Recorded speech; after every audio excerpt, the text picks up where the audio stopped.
Suppose, Lord Russell, this film were to be looked at by our descendants, like a Dead Sea Scroll in 1,000 years' time.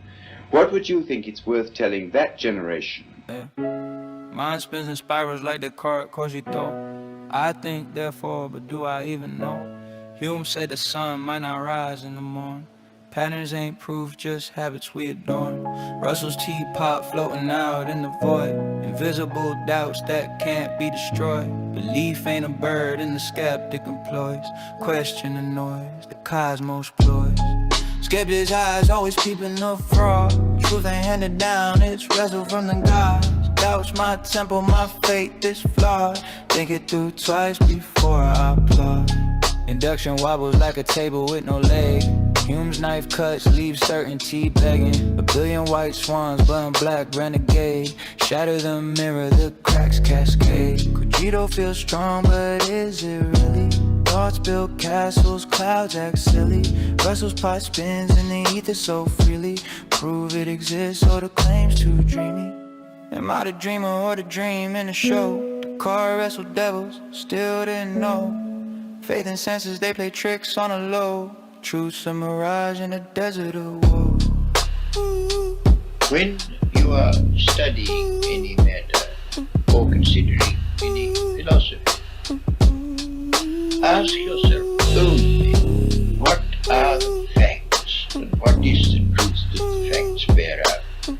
Never let yourself be diverted either by what you wish to believe or by what you think could have beneficent social effects if it were believed. But look only and solely at what are the facts.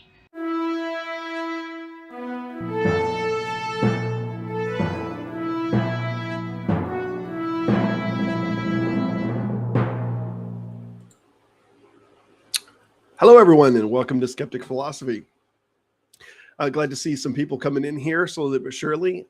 Today's guests, we're going to make another go at Mike. Mike was scheduled, I think, not last week, but the week before to come on here. And we have Mike back. I'm going to go ahead and bring him onto the stage. Mike, how's it going, man? I think it's going okay. So fantastic. I think last time I had a Wi-Fi connection problem, even though I'm right under the internet room, it wasn't getting, it was intermittent. So we'll see how it goes. Yeah, it sounded like a packet problem is what it said. Yeah. It was like just losing packets, bad connection.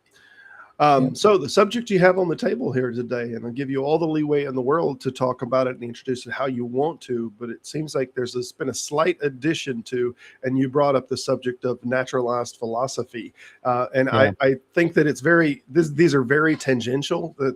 It almost has to be talked about kind of in tandem, where we're talking about like the tag or how or logic, like evolving, so to speak. Like how do we get to the place of where we process information? So how do you tackle it? Well, first of all, there's the tag thing is like, how do you ground truth? How do you ground logic? How do you ground this, right? So the tag people and the Christians claim that they're universalists about or realists about universals. They'll claim that universals like truth and logic and all that shit, morality, are all real, that there's actual real universals. Now, a lot of atheists, surprisingly to me, have the opposite position, or more nominalists about, universals. And they get themselves into trouble with some of that. So anyway, I'm dealing with some of that. Now, at the outset, I'm really surprised that when I talk to other naturalists, atheists, physicalists, people that accept all of that, there are three things that I do that really piss other atheists off. And I'm really surprised by it. I was even surprised by Simos. He came back against, my idea of truth and all that stuff. Mm-hmm. But one of those things is scientism. And for me, I'm with Alex Rosenberg on scientism. And it doesn't say that, you got to use science for everything, right? You got to call a scientist or get out a microscope to figure out, what flavor of ice cream I like. But what it says is that with science, through naturalism, we can explain everything, or we can we can shine a light on everything. Sure. That simplifies it and tells us, that gives us a starting point, that sort of thing. The other one is, realism about universals. And I'm a realist about numbers being real, and real things out in the world. And a little aside to that is we have the problem of what do you mean by real? What's real? Was my next question. Yeah. And then the other one is this biological epistemology or naturalizing epistemology. Mm-hmm. And I'm not alone on this. Quine famously started out to do this, and he did it with a more, I think, more psychological methodology. I'm not entirely sure. You talking about his paper, Naturalized Epistemology? I was actually reading it earlier. I didn't get through all of it, but I read a little bit of it today because I knew we were going to have this conversation, and he seemed like the go-to to have the conversation. But was reading on it a little bit. He seems to lean heavily on ideas of Hume, and that there's about the impression, and that he wants to get into like what is it that how do we know what the impression is built out of, so to speak. If we're talking about like the thing in of itself and the impression itself, then let's get into the gears and the cogs of how the impression is being stacked and how it's formed. And from there I get into this idea of biological epistemology or biology. And before that, the traditional approach to like epistemology is to start out with things like truth and belief and all of that. And this statement, I've got a thing here, and you're probably going to have to make me full screen so you can read that. Fix that and right now. Okay, so this is from Naturalism and Epistemology on Stanford Encyclopedia of Philosophy. They say much of traditional theorizing about central epistemic notions, such as knowledge, justification, evidence, and so on, has been carried out a priori, careful reflection rather than empirical investigation. And it's taken to be the proper method to arrive at an accurate understanding of the true epistemological principles and facts. And that right there, like if you take it's the precept. You can make me small again, and I'll try to for a moment. But the precept will ask you to ground truth, and it's like, okay, you've got a word, truth. What the hell is it? Basically, what does it consist of? How are you going to ground it? Are you going to ground it by explaining it, which they won't allow, right? You have to ground it by saying, "Oh, God did it. God made it. Yeah." God decided what truth was, right? So, but if you start thinking of truth as some sort of floaty thing out there in space, you're already at a real disadvantage to argue with these people because you're already falling for their game, right? Yeah. Because that's all. They are not realists about universals. They believe that it's like a subjective thing in God's mind, right? That God is the one. Sure. God is the nominalist, right? Yep. So, yeah. So, go ahead. It's an interesting thing because there's two primary approaches to my understanding is that what we talk about truth. So when we talk about truth and we kind of define it as that which comports to reality, we tend to think of that, whatever that reality is, like that. The definition of truth doesn't couch what the definition of reality is in it.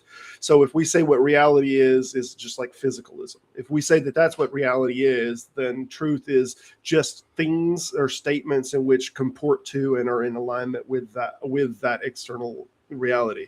Now, another way that people sometimes define truth is they do this kind of truth is simply a statement. The truth is the statement itself, as it is a property of a statement.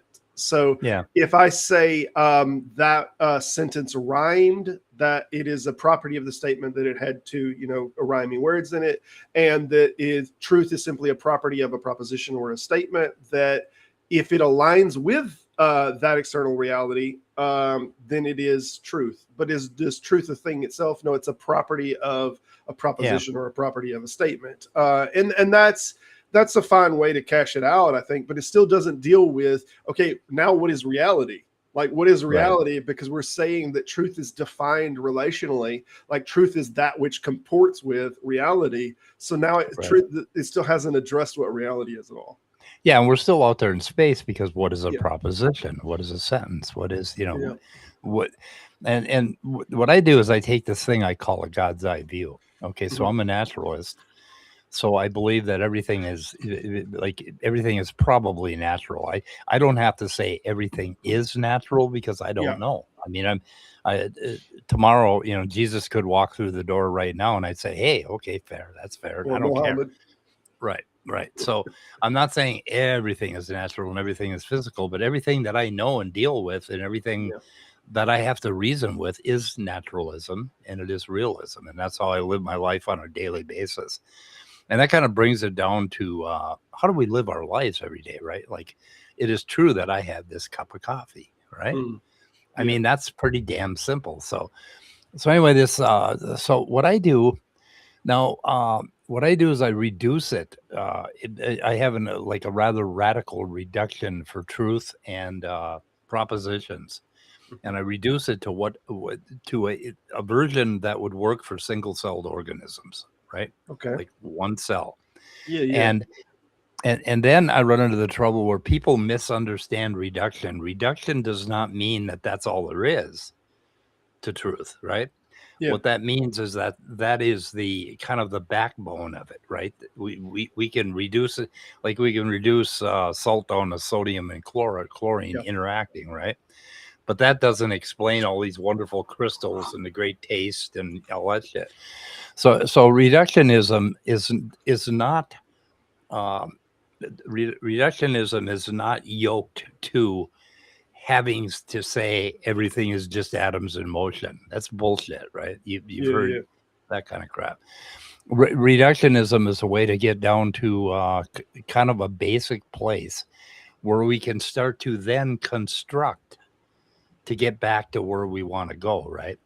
So if I reduce truth to what happens in a single-celled organism, to get truth in humans, I'm going to have to do a whole lot of constructivism or construction on top of that reduction in order to tell you, what truth is to a human. So that's one of the complaints, extreme reductionism. And it's like people that reduce things to just atoms in motion are, I think, kind of simple-minded.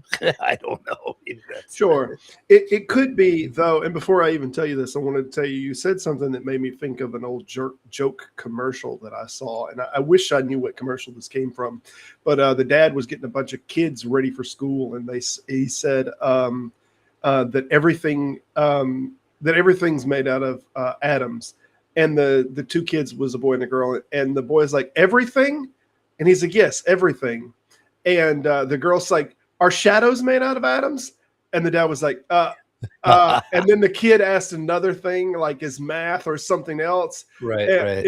and then the dad was like, get your backpack. We can get out of here. Go to school. Right. It's funny because like we couch this terminology things like as an all-encompassing group or set that everything can fit inside of there, even whether it's conceptual, whether it's ideological. But what I was going to tell you is it may, to me, in my opinion, it may be the case that all physical things are necessary for all secondary things, if that makes sense. So if we talk about things that are a priori, they're all byproducts of the existence of a physical set. So if we have physical sets, and then we have all of these kind of secondary byproducts, whether they're created in linguistics, whether they're created in abstraction like shadows or something, that it seems possible that all of them are just byproducts of the primary set, which seems to be physicality. It's a supervenience relation with the physical and with natural, that there can be no change in A, which is the higher level thing, without a change in B, which would be the physical or the atoms, right? Yep. So the supervenience relation works pretty well. So defining truth basically at a real low level for an organism. You ever heard of biosemiotics? I've heard of it. I'm not highly familiar with it. But semiotics? with the triad relationship Okay. that Charles Pierce came up with. Basically, there's a sign and there's an interpretant, Mhm. and then there's an object that. So if you see a bear track, okay, there's a bear track, Yep. and that is the primitive sign, and then the interpretant would be us, Okay. our mind and what we know about bears and tracks, Sure. and then the bear would be the object. So it's always this triad relationship, but Yeah. biosemiotics kind of gets down to, and I probably shouldn't have brought it up, but I'm not sure where the hell I was going. But biosemiotics is kind of doing the same thing. They're reducing everything down to these triad relationships, Yeah. biologically, and it's really an interesting field. It's probably going to die because so few people understand the utility of it. For me, okay, truth in an organism, you have a cell. That cell, say, has membrane receptors, so it has Mhm. primitive eyesight, right? Primitive senses. It can sense the world around it, and what it can sense is whether or not the pH gradient between one side of the cell and the other is going up or down. Okay. So it can tell whether it's going into an acid or an alkaline environment, right? Right. Or it could detect glucose concentration, right? Yeah. So I'm smiling because I talked about this in a book that I wrote, but go ahead. Okay. So it automatically has polarity, plus and Yeah. minus, and that plus and minus is truth and falsehood. I mean, Yeah. we automatically have a binary, a characteristic function, it's called, and that is truth and falsehood, and that's where it starts. So the organism is going to whip its little flagella to go toward the glucose, right? If it finds a higher concentration, or if it finds some hydrochloric acid, it's going to whip it the other way and go, in reverse. But so it already has a relationship with the environment that is telling it, to take some action. And this is what occurred to me when we talk about truth and propositions. We're always talking about an action. We have like a proposition is about an action that we may take, right? Mhm. And that action, now, Simus's pushback on that was that, you could be thinking about Harry Potter or some imaginary thing or whatever, and there's no action involved. But you're still thinking. So thinking is the action, from Yeah. the proposition. So any proposition that you come up with is kind of like a primitive proto proposition, and maybe we should look at the paper because it says it a little better. A primitive proto proposition is basically something in that single-celled animal that sets it up to whip its flagella and move away or to move toward, right? Yeah. So depending on the truth or falsity of whatever it's getting. So this proto proposition becomes about action, and sometimes that action is just, we may want to think about Harry Potter and what would happen next if a meteor fell on Harry Potter and he didn't have his magic wand. We can do all that stuff, but we're thinking, right? We're doing an action inside of our own heads. So so proposition and truth become real simple at that level, and without that organism, there is no such thing. There's no floaty truth out there, right? Right. I mean, basically, it's about an organism doing something. And when you think about it, for human beings, for us, it's always about that. I mean, it's always about, we want to know what's true. I want to, I have a cup of coffee. That seems to be like, there's a stored, whether you think of it now as like a stored position where we have a more complex thought, or you think of it as a stored motivator, almost like a spring in tension. There's something that's being stored there that motivates you towards what we might be able to pose as a proposition, whether it's true or not, right? Yeah. So when it gets a little more complex than the flagella, obviously we're talking about now it has like stored proposition in some way, right, that either it is in alignment with the external reality, or it's not in alignment with the external reality. And if it's not in alignment in a way that it's pragmatic, I guess that's the way to couch it. So if you say like a bacteria moves away from heat and moves towards cold, for example, depending on the type of bacteria, either the information that is compelling it to move this way or that way, either that information in some sense is right or wrong. I don't know how to even, mention that in terms of like it drives them towards this action or it drives them towards this action, makes it kind of right or wrong, if that makes sense. That seems to be, now it has something of an impression, right? So if we're talking about the physical reality and the impression, this detection, whether it's acidic or in what you're talking about, whether it's acidic or whether it's alkaline, if that is correct or not correct, is tantamount to that information being wrong or right. Right. So that's where we get down to. It's always about a relationship between an organism and its environment. All of this epistemology stuff is about how that organism relates to the environment. And now in a slightly more complex single-celled animal, even prior to nervous systems, or a very simple animal that doesn't have a nervous system, it could run into a situation which creates something inside of it that persists through time, that becomes a memory of that situation. So the next time it encounters it, it already has the mechanism to deal with that problem, right? Sure. And then when you get into nervous systems, we're doing a lot of that. We're putting down all of this. As we live our lives, we fit ourselves to reality. And that's what I call knowledge. So I reduce knowledge to something that simple. It's our fit to the world around us.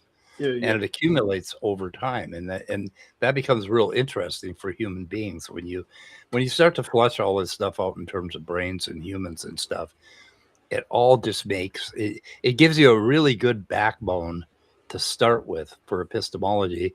So you're not spinning your goddamn wheels trying to say, how do you ground truth? How do you ground knowledge? And that this is how we ground it, right? It's because we are organisms interacting in the world. And that's the way it works. Yeah. Maybe we could look at the paper. The paper was written as a result of about 100 hours I spent with ChatGPT, and it wrote this really crappy paper.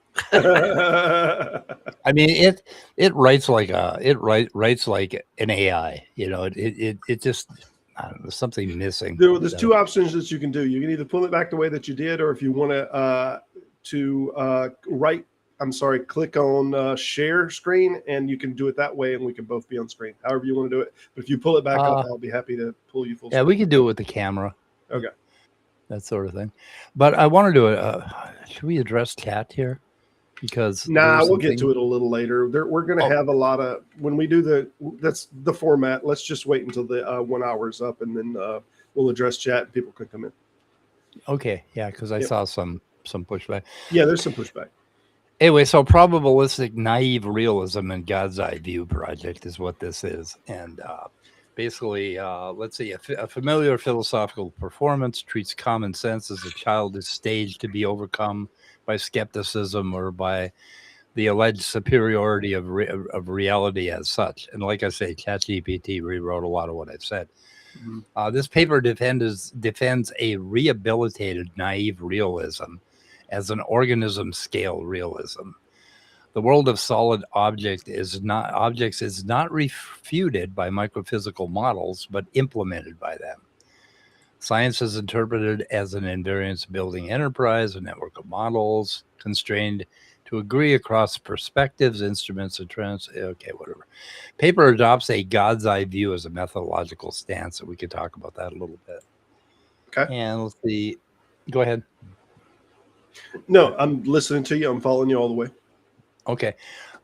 Meaning, let's say a naturalistic third person. God's eye view is like, okay, are you a naturalist or you're not? If you're a naturalist, then what you're trying to do is you're trying to get outside of all human culture, language, your own brain.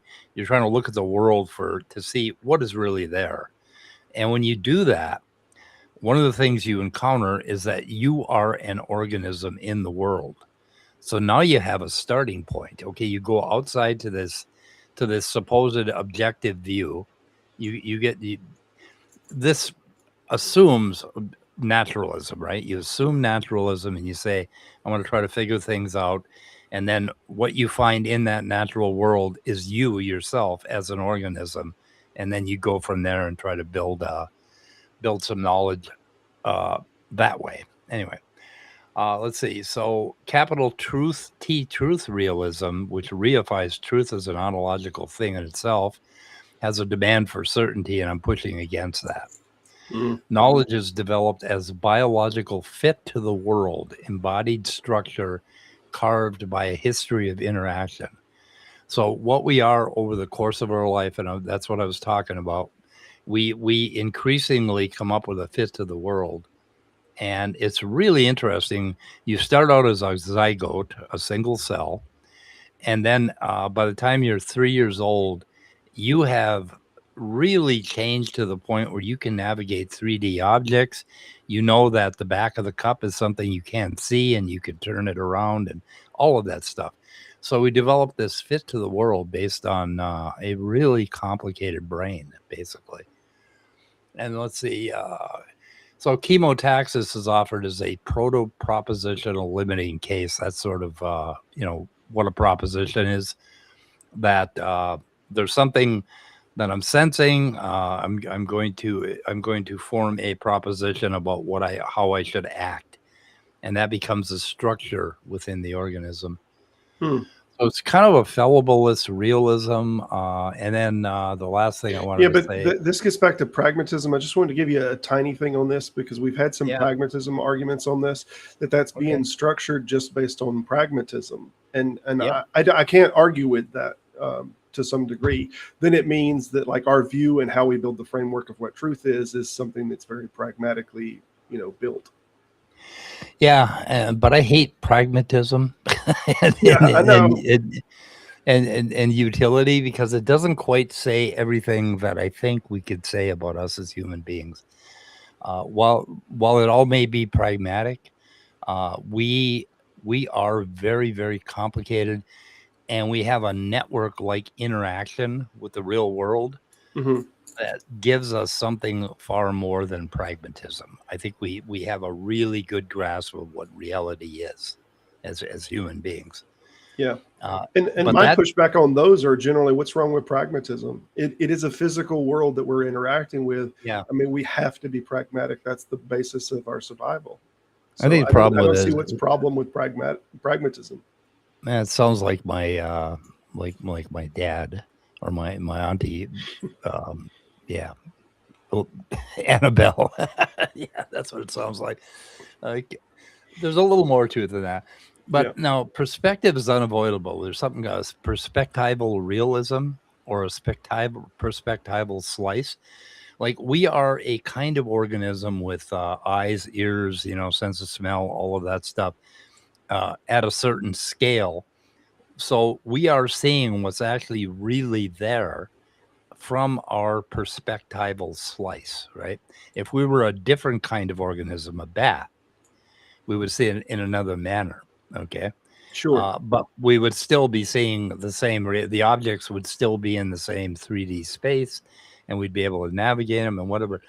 And so we have a slice of realism, and with God's eye view, what we're trying to do is get out to this scientific or scientism view that so we can figure out kind of what a bat is doing, sort of, what it's like to be a bat or whatever. So perspective is unavoidable. And humans, for going from my single-celled organism up to there's some notes that I added. Up to a human, we have a lot more machinery that we got to talk about, right? Yeah. But we don't want to get tripped up by the fact that we have a lot more machinery. What was that comment that you posted? I didn't get a chance to read it. I've been scrolling through all of them. So which one? I've run 20 of them on the screen here. But Kurt has some pushback, obviously, on grounding. But again, I do want to keep us going until we get through the hour, because we're going to have 1 hour of the guest, and then we have 1 hour of engagement with Q&A and whatnot. Okay, now I'm going to run away like a little boy, screaming, so that nobody can criticize me. Hurt my one feeling. Yeah, we got to keep them on the hook for when it's their time to talk. Yeah. Okay. So just some definitions: manifest image and scientific image. The manifest image is what I'm saying is more real than we like to give it credit for. We always want to pick on this manifest image, right? That, oh, we have senses and we can't see certain frequencies and all that bullshit. But from our perspectival slice, we are quite accurate in how we perceive the world. So the manifest image is not all that far out from the scientific image. Scientific image is kind of a network of models. I think scientific image is more abstract and less real than what we encounter as we live our lives on a daily basis. And it's typically other people would change that order, right? They would say the scientific image is more real. But scientific image has a lot to do with modeling reality.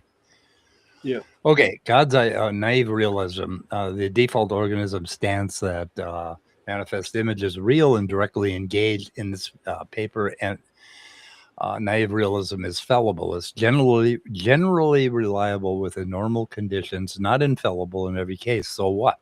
So we make mistakes. We don't make them very often, or we would be dead. Yeah. God's eye view is methodological. It's a provisional naturalistic stance that interprets everything within one law-governed physical world, that is space-time in quantum fields, or at our level, space-time in objects or particles, including organisms, cognition, language, and culture. It's an integration posture, not a claim of finality or certainty. In this stance, human language can be treated as organisable why can't I say that? Behavior, including squeaking sounds. That, like when somebody says something, I say, okay, you're making squeaking sounds. What do you mean? It's like, that's what we're doing at each other right now. We're making these squeaky noises at each other. Something else would come in and listen to us and say, what the hell are they, why are they making squeaking sounds at each other? Perhaps they're trying to mate. Anyway, there's side eye and everything else that sometimes can be error theory kind of misunderstood. Yeah. Oh, let's see. So the rest of that capital T, truth, realism, we talked about that and how that doesn't exist. Now here's perspective or perspectival slice, a bounded access route to the world determined by an organism's sensory motor capacities, history, and modeling resources. Perspectival doesn't mean anything goes. Perspectives are ranked by constraint, including robustness, predictive. I don't like the way it wrote that. Okay. And knowledge as a fit to the world. So just thinking, like, what is knowledge? Justified true belief drags in too much baggage. So if I look at it as like, as I come up, when I was, 5 or 6 years old, I learned how to ride a bicycle. Mm-hmm. Okay. And that's knowledge. And that knowledge is something in me changed in order to fit the physics of riding a bicycle. That's Mike. I just want to clarify. That's what we were talking about earlier when we were talking about the Quine proposition of that, whether it's neurons, loaded or whatever, that right. The knowledge is just whatever the building blocks inside of the brain are that is arranged in this position that is, what did I call it? The impression, the shape of the impression that is in the brain. Yep. And that's what you're calling knowledge in this context. Yeah. Yeah. Okay. Yeah. And it like the world as we live our life carves those synaptic connections in our brain to fit the world all the time. So that if the world wiggles in a certain way, it will match when it wiggled 2 years ago. Right. And then we call that consciousness or sensing it, basically, because we're in sync, right? We've been carved to fit the world. Yeah, and sure. And the world kind of wags us, which is interesting. If we someday have a talk about consciousness, we get into a lot of that stuff. It's really interesting. Okay, so let's see. Embodied historically, knowledge is embodied. You have to have a knowledge. The body is often downplayed. We think, oh, the brain, right? It's all in the brain. No, it's in your body and your brain. And your body has a brain inside of it that happens to be a more little complex part of your body, but knowledge is very much in your body. They talk about muscle memory and things like that, and there's actually things that happen in your peripheral nervous system that synapses are formed there too. Okay, let's see. Card organism coupling that tends to produce viable action across a range of typical conditions, right? That's what knowledge is for. Knowledge here is primarily this coupling, meaning structure plus policy, not a disembodied inner inventory. So knowledge is very, very, very biological. And you can't. So when you ask, how do you ground knowledge? It's like, well, you're inside the frame of being a human being. And that's how you're going to ground it and talk about it. But it's going to be inside humans. And you're not going to find knowledge floating around out there in another galaxy. So, okay, proposition, human layer, compositionally, socially shareable, language-enabled content that can be asserted, denied, combined, and used in counterfactual reasoning. So propositions are something we humans have really polished and done. But at the simplest level, it is just us having some disposition to act in a certain way. And that kind of covers what a proposition is. And we're looking for the true way that we want to act, that sort of thing. Let's see. Truth, biological layer, robust action guidance. I don't know what the hell I mean there. Sometimes I don't understand what ChatGPT is doing to me. The tendency of a fit or proto-proposition to generate actions that remain appropriately coupled to the relevant environmental regularities. That's what we're looking for, is that relationship with the environment, so that we act in such a way that we don't stub our toe on the couch, that sort of thing. Let's see. Often decoupled from immediate action, right? It doesn't have to be an immediate action.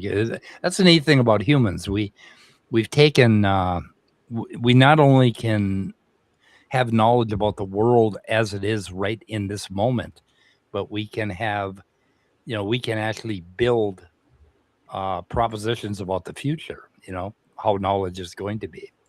And that is also very biological, that process. How does a dog catch a ball?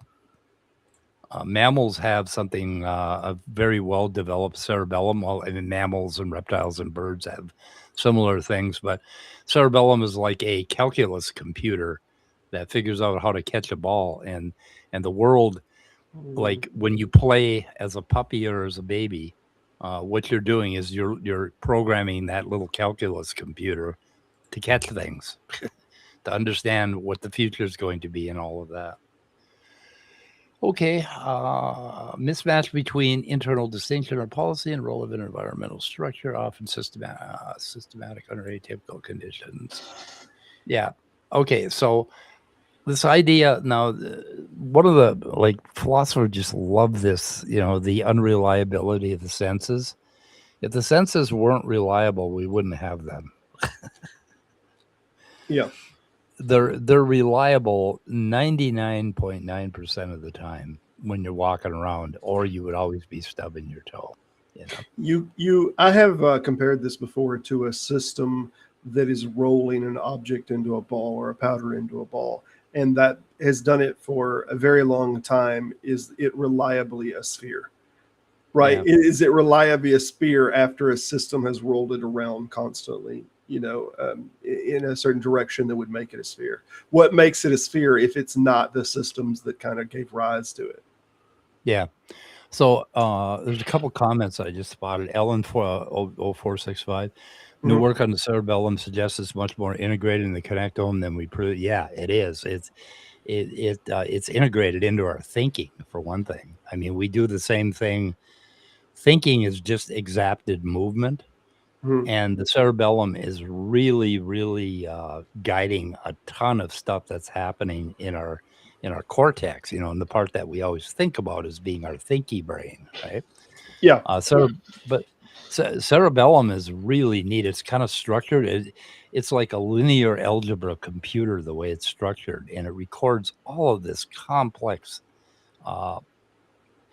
almost like, well, it's very similar to AI, the way the thing works, but it's a neat little piece of brain. Yeah. Okay, where are we at? You got I anything? don't know. You tell me. We can pull this down off the screen if you want. We'll just go through the headings. Okay, the skeptical posture in common sense world. Skepticism pisses me off a little bit when it's over applied. And it's like, okay, I know that I have a cup here and I don't have to be skeptical about it. I don't have to be skeptical about you existing and having a mind of your own and all of that stuff.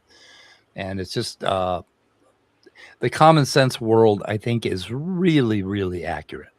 I mean, for the most part, it means a lot. Common sense gets a really bad rap because there are places like in probability and stuff like that where common sense is just really bad.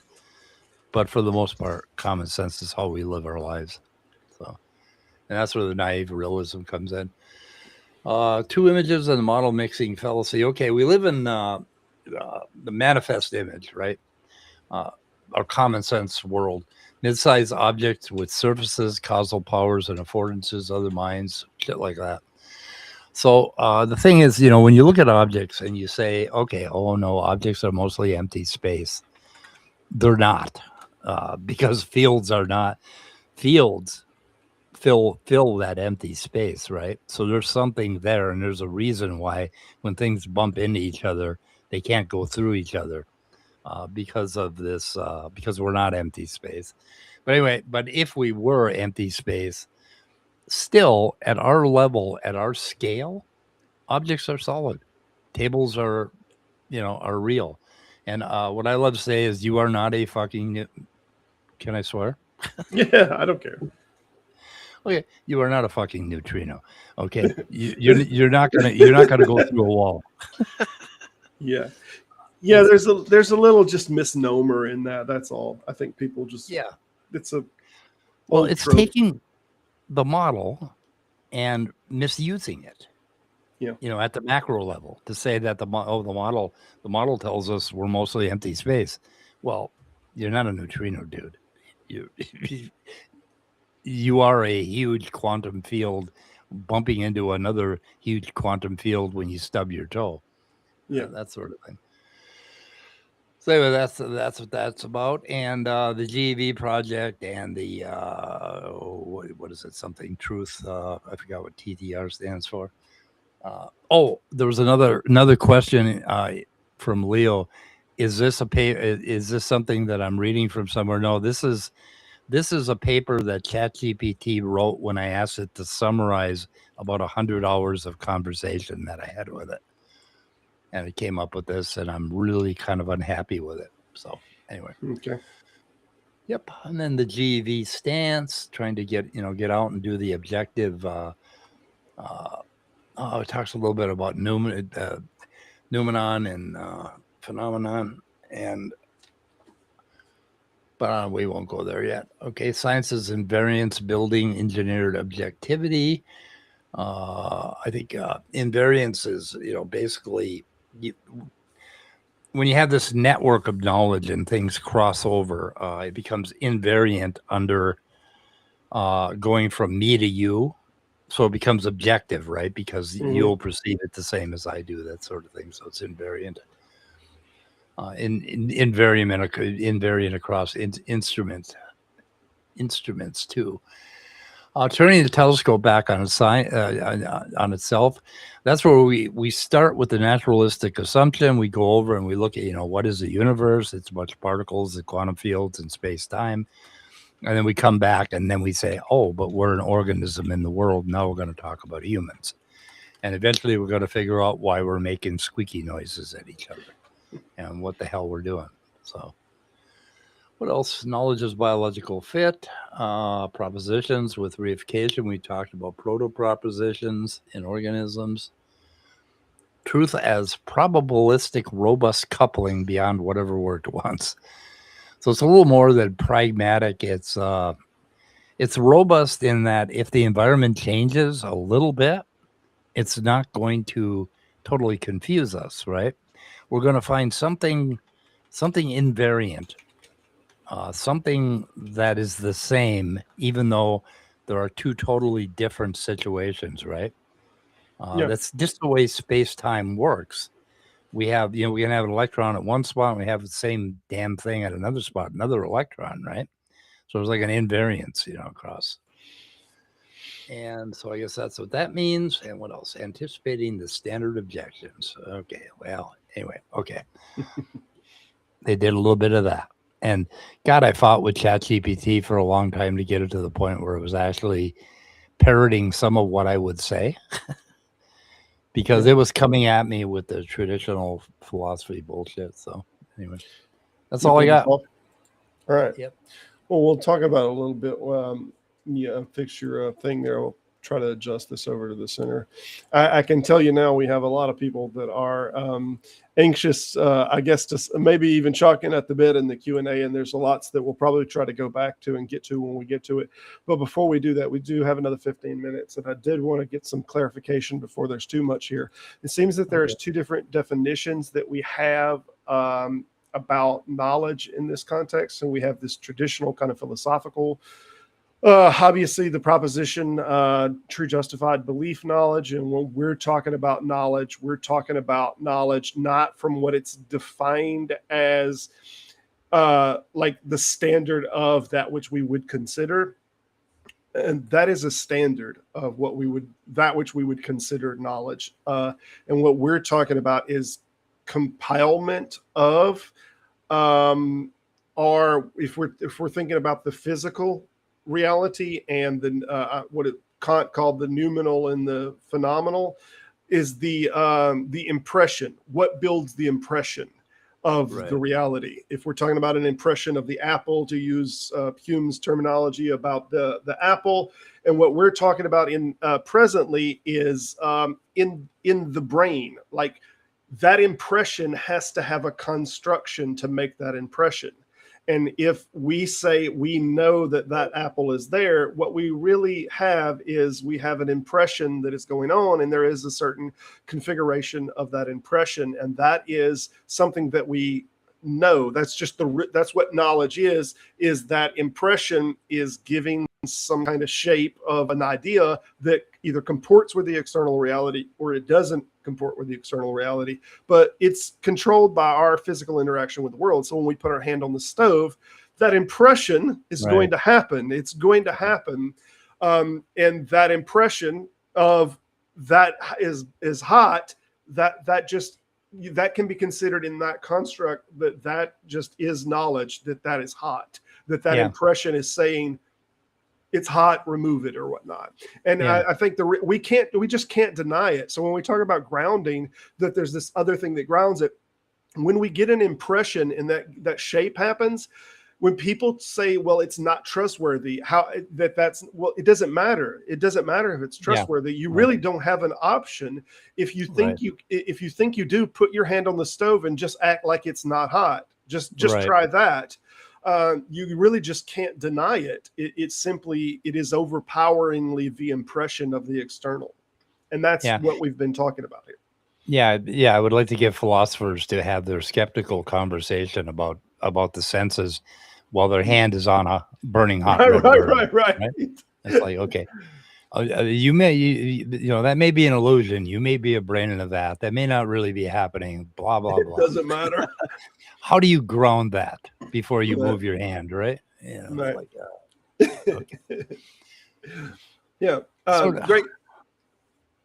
Go ahead. Sometimes philosophers have to just stop and get back to where you are in the world right now. Like, people will argue about solipsism while they're arguing with another person. What are you doing? If you believe that solipsism is irrefutable, why are you talking to me? Yeah. Well, I've said before that there's only one cure for solipsism, and that is you have to go all the way uphill to the stone kind of argument. You just have to slap them in the face and say, why'd you do that? Yeah. What did you do? I mean, how can you argue with that they did that to themselves, right? If they're truly all the way in on solipsism. Yeah. Yeah. Any last minute things before we open the stage up? We did have about 10 minutes, but if we could open it God, early, there if you'd like. There was one other thing that flew through my mind. Yeah, I want to talk about this naturalism thing, the assumption of naturalism, and how logic and universals fall out of naturalism. Mhm. The thing that is inescapable is that in order for us to be here at all, there has to be space time. Okay, so this is the transcendental argument for naturalism, basically, that space time is required, that 4-dimensional matrix, right? Mhm. And in that space time, there are these fields which manifest as particles, right? And these particles are somewhere.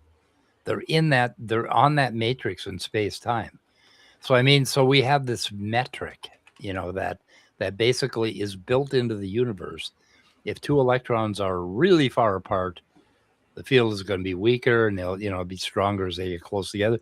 There's a metric to quantum fields and space-time. And from that, everything falls out of that, including right down to the building of the complex organisms that we are. Yeah. And so I really like that as, in fact, that is my argument for God. That is God, space-time, quantum field. There was a philosopher whenever he made the proposition, and I know that Kurt will know it in here. Hopefully somebody will know it. That how can we trust that if it just evolved and it comes out pragmatically? And what's interesting is I say to that, how can we not trust it? Yeah, how can we not trust it? How can we not trust it realistically? Yeah. I mean, it's just what is. So it doesn't matter to say how can we trust it. It seems to be completely, superfluous. It's we trust our sense input, like standing in the front of a car coming at us or putting our hand on the stove. How can we not trust it? Right. Planting. Planting. Yeah. There's something that we do, like, okay, if I say I have this cup and I have knowledge that I have this cup, right? We can reduce that to a sentence, to a proposition, and we can write a little, we can write some squiggles about it. But the actual reality of me picking this damn thing up and the fact of what is really there is so much more complex. And if if we evolved with, who was the guy with the dashboard? Bernardo Kastrup. Yeah, that asshole. Basically, that is what's really there. If we evolved with this, with our senses just, being just so that we could survive, right? If the environment changed or if something, was different, very slightly different, it's this network model, things would fall apart. We would be rigidly inclined to just one way of thinking. We would have developed to just perceive the world in this very narrow way. And as soon as the world changed a little bit, we'd be dead. We wouldn't survive anymore. So being a biological organism of the size that we are and the complexity that we are, it takes a hell of a lot more than what we can reduce knowledge to with just making it into a statement. And so we want to understand that it's a lot deeper than that. So it's the scale in which we interact with too, and the way that our cognition works and the way that we think about everything is directly related to the scale in which we operate. Also, if we operated at a different scale, whether much larger or much smaller, the whole pragmatism to the development of our brain would be completely different. Yeah. I saw something about Elvin Plantinga. I think he's the one. Is he the one with the? He's the one that made the proposition I was talking about earlier. That how can we trust it if it's naturalism?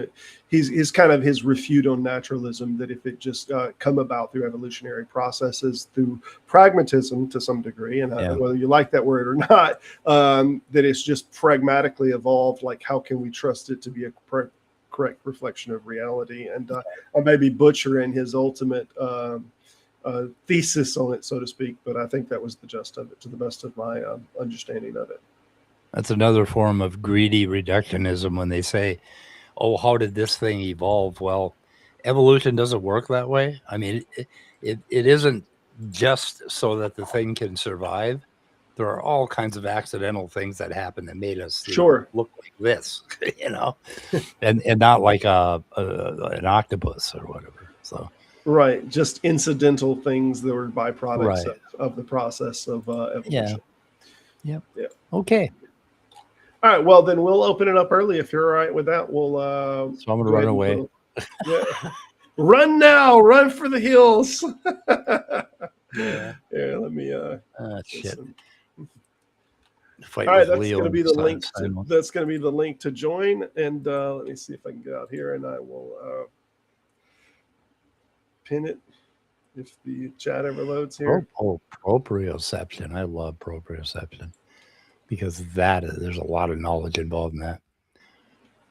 Are you familiar with? Can also, Are you? I'm sorry, you familiar with the? Moment, Mike.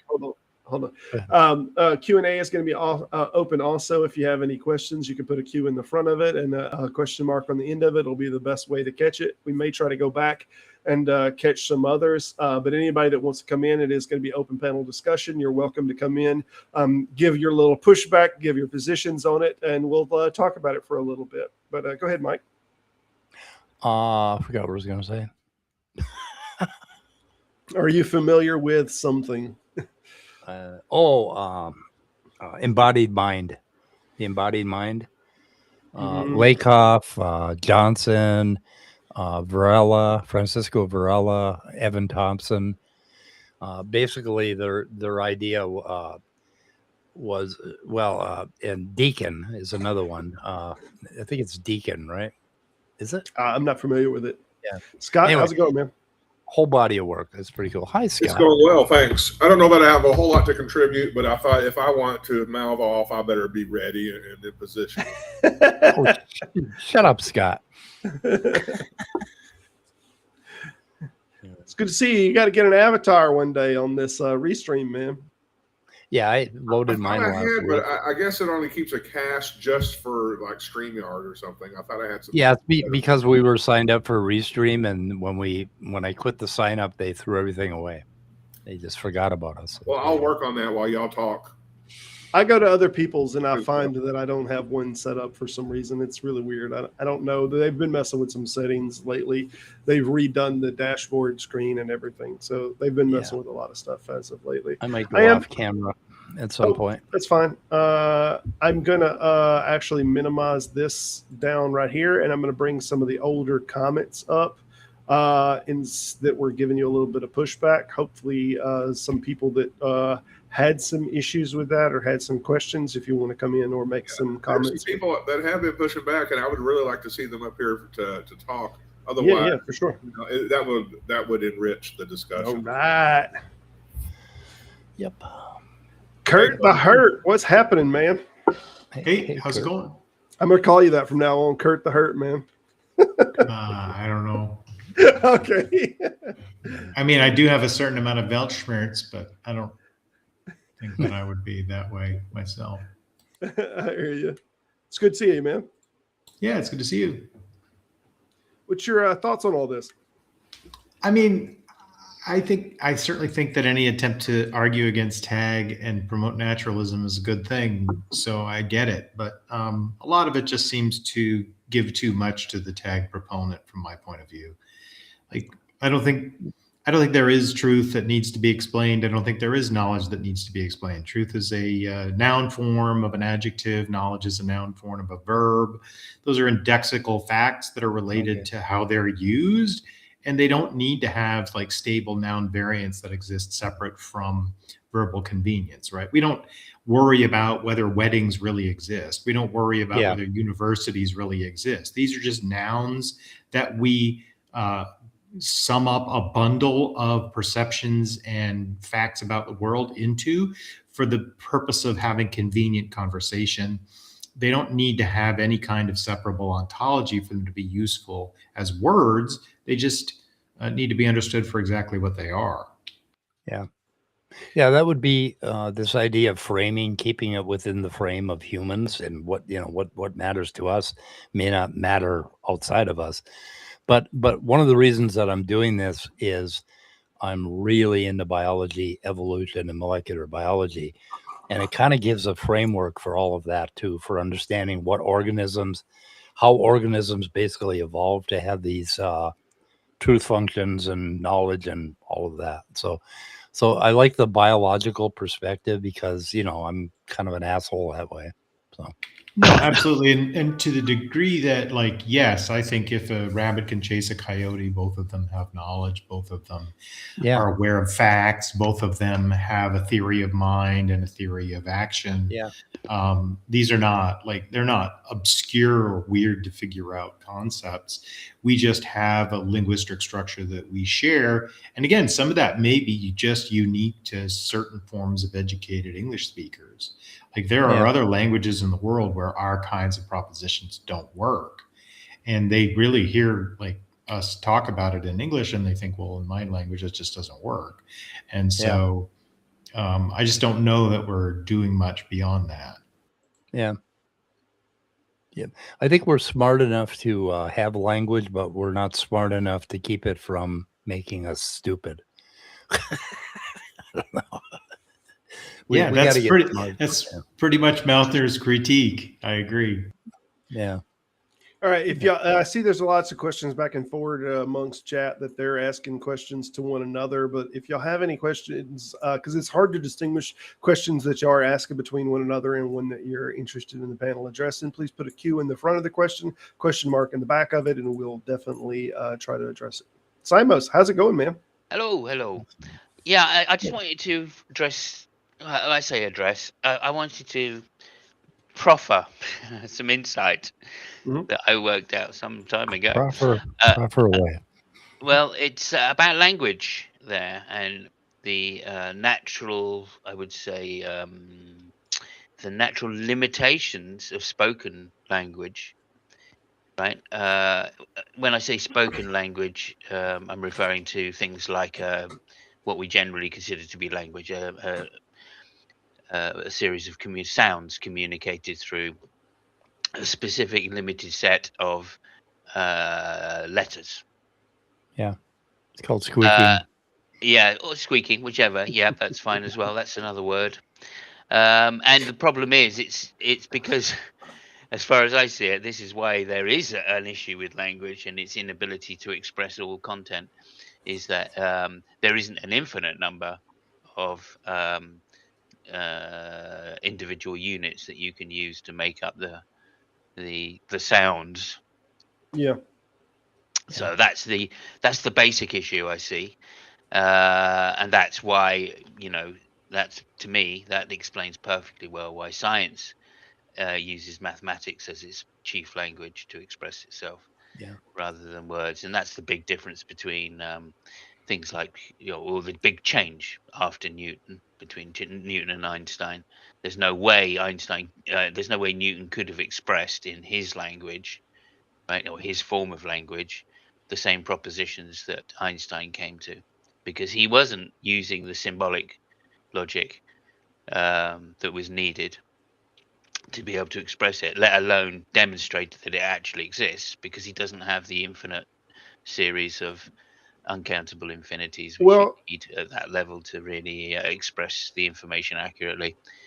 So Simos, the reason that I think that in our general day-to-day activity, obviously words are superior to mathematics in this case, is that mathematics, if there's a continuation that's a law and it's in a kind of a small field, whether we're talking about the E equals MC squares or we're just talking about some mathematics that is showing how a function is working.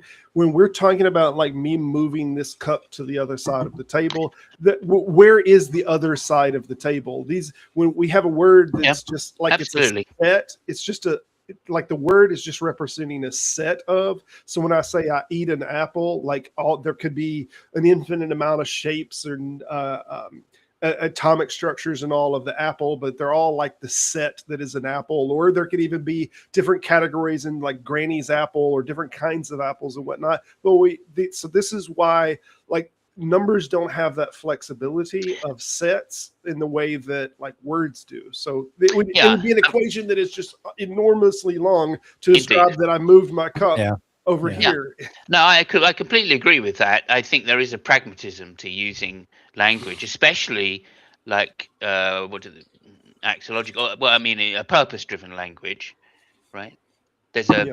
There's a reason why we use purpose-driven language, because we already assume agency, right? So it's much easier just to say what the motivation of the agent was rather than actually explaining what's physically going on. So Yeah. even within language itself, right? I mean, we could explain things in terms of the actual physical um, mechanisms, right, that lie behind what's going on.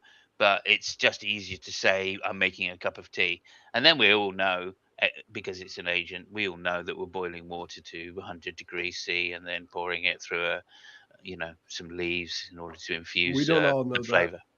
because you said C, not Fahrenheit. Damn it. We're Yeah, in right. America Okay. here, and Yeah. Americans don't know Celsius. You know, Simos is really Yes, we are un-American. deliberately ignorant. Did you hear that, Simos? No, I didn't. Sorry, Mike. You're very un-American. I am, yeah. Yeah, very un-American. As David Bowie said, I'm an American. Hate But that like, word, I'm yeah. just saying, like, okay, I could have used Kelvin. I should have used Kelvin just to be extra British. Yes. But Bring the full papaya yeah, pompousness out. 373, I think, or 2. I can't remember now. Yeah, 373. 373. Thank you. Yeah, but like, I'm just saying that there's the two mechanisms, right? And the English language is very good because it contains so many other languages within itself, expressing both scientific ideas and romantic ideas and whatever poetical ideas, and there are etc. etc. So, like, I'm not saying that language doesn't express things and in a more accurate and a more pragmatic way. But I'm just saying, like, when we talk about the problem of language, right? Like, for instance, Kurt, this is kind of aimed at you in some way. So I've always found arguments for dualism, right, to be like particularly, I would say, like particularly language prone, or prone to language mistakes, because all of the words that you use all of the words I've seen used in arguments for dualism inherently have a word within the phrase which means they're assuming dualism, right? Yeah, So yeah. there's things like Yeah, commitment absolutely. or things. So, like, well, what do you do with that, right? Is that begging the question? I don't know, but No, if you like, establish that abstract nouns have existence, then you can do all sorts of things with them that you can't do if you understand them as like convenient ways of talking. yeah, exactly. So, like, that's the issue, which I think gets addressed by saying, look, that when certainly modern science uses mathematics as its language, right? That's the problem they're getting around, right? They could still use the words, right? But like Newton did, right? Newton famously didn't write things out in mathematics; he wrote things out in English, right? And just Can we had words address? describing the processes rather than what was a symbolic logic behind it. I Go ahead. believe the Principia was first published in Latin. I beg your pardon. Yes, Latin. You're absolutely right. Yeah. I wanted to address something that was going on a little bit in chat here, if y'all been paying any attention to it, the proposition of more senses. And while I don't disagree that we might have a tinge of more senses in one way or another than the 5 primary senses, whether it is something like the ability to feel magnetic fields or whatnot, we cannot sense them reliably enough in any sense that we can't regularly be wrong with them. This is where error theory comes in. Like, any senses beyond the 5 primary senses that we have largely grown pragmatically, evolutionarily to use these 5 senses, even if they exist in any sense, they're very prone to errors just because of the finite sensitivity to them. While me or maybe Simos or somebody in this channel might have a slightly higher sensitivity, maybe we have some metallics in our eyes, so to speak, like the birds that might be able to feel the direction of magnetic waves or something. But can we reliably predict this in like fucking dowsing rods or something? No, we cannot. So even if there are more sensations that we have, that they exist, they're just not reliable enough. They're not developed enough in us in the way that a bird might have sensations, or the what's the mole that can, he's got a different way it's inside of the blood system that can feel the magnetic waves. I don't know if y'all know what I'm talking about. The blind mole. But anyway, so yeah, I think the 5 primary systems are just the strongest systems that we have to be able to have a low amount of errors on, that they have some reliability. Yeah. I did hear someone say something once about like intuition being a sense, right? I know it's off the wall. Well, right. we even have a sense where we can sense the whether or not our blood has a virus in it. Mm. And we can sense our oxygen level, and we have like the hypothalamus, very primitive sensory organ that basically keeps track of what's going on in the body. And when you look at all the different things that impinge on the brain as senses or as sense-like things, and you look at how they interact, saying that we have 5 senses is very, very kindergarten level way to think about what we're doing. We have a very, very complicated interface to the world, basically.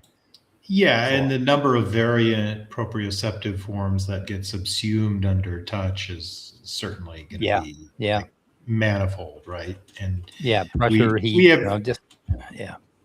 like, it's not just birds sensing magnetics either. Apparently elephants, when they're communicating with one another, can give like information from subsonic vibration that humans can't detect. Sure. That elephants use as like a sort of a emotional or even possibly like connotative aspect to vocalizations that they do. So there's way more going on than just sort of a simplistic kindergarten level understanding. I agree with that. Yeah. It's a complex.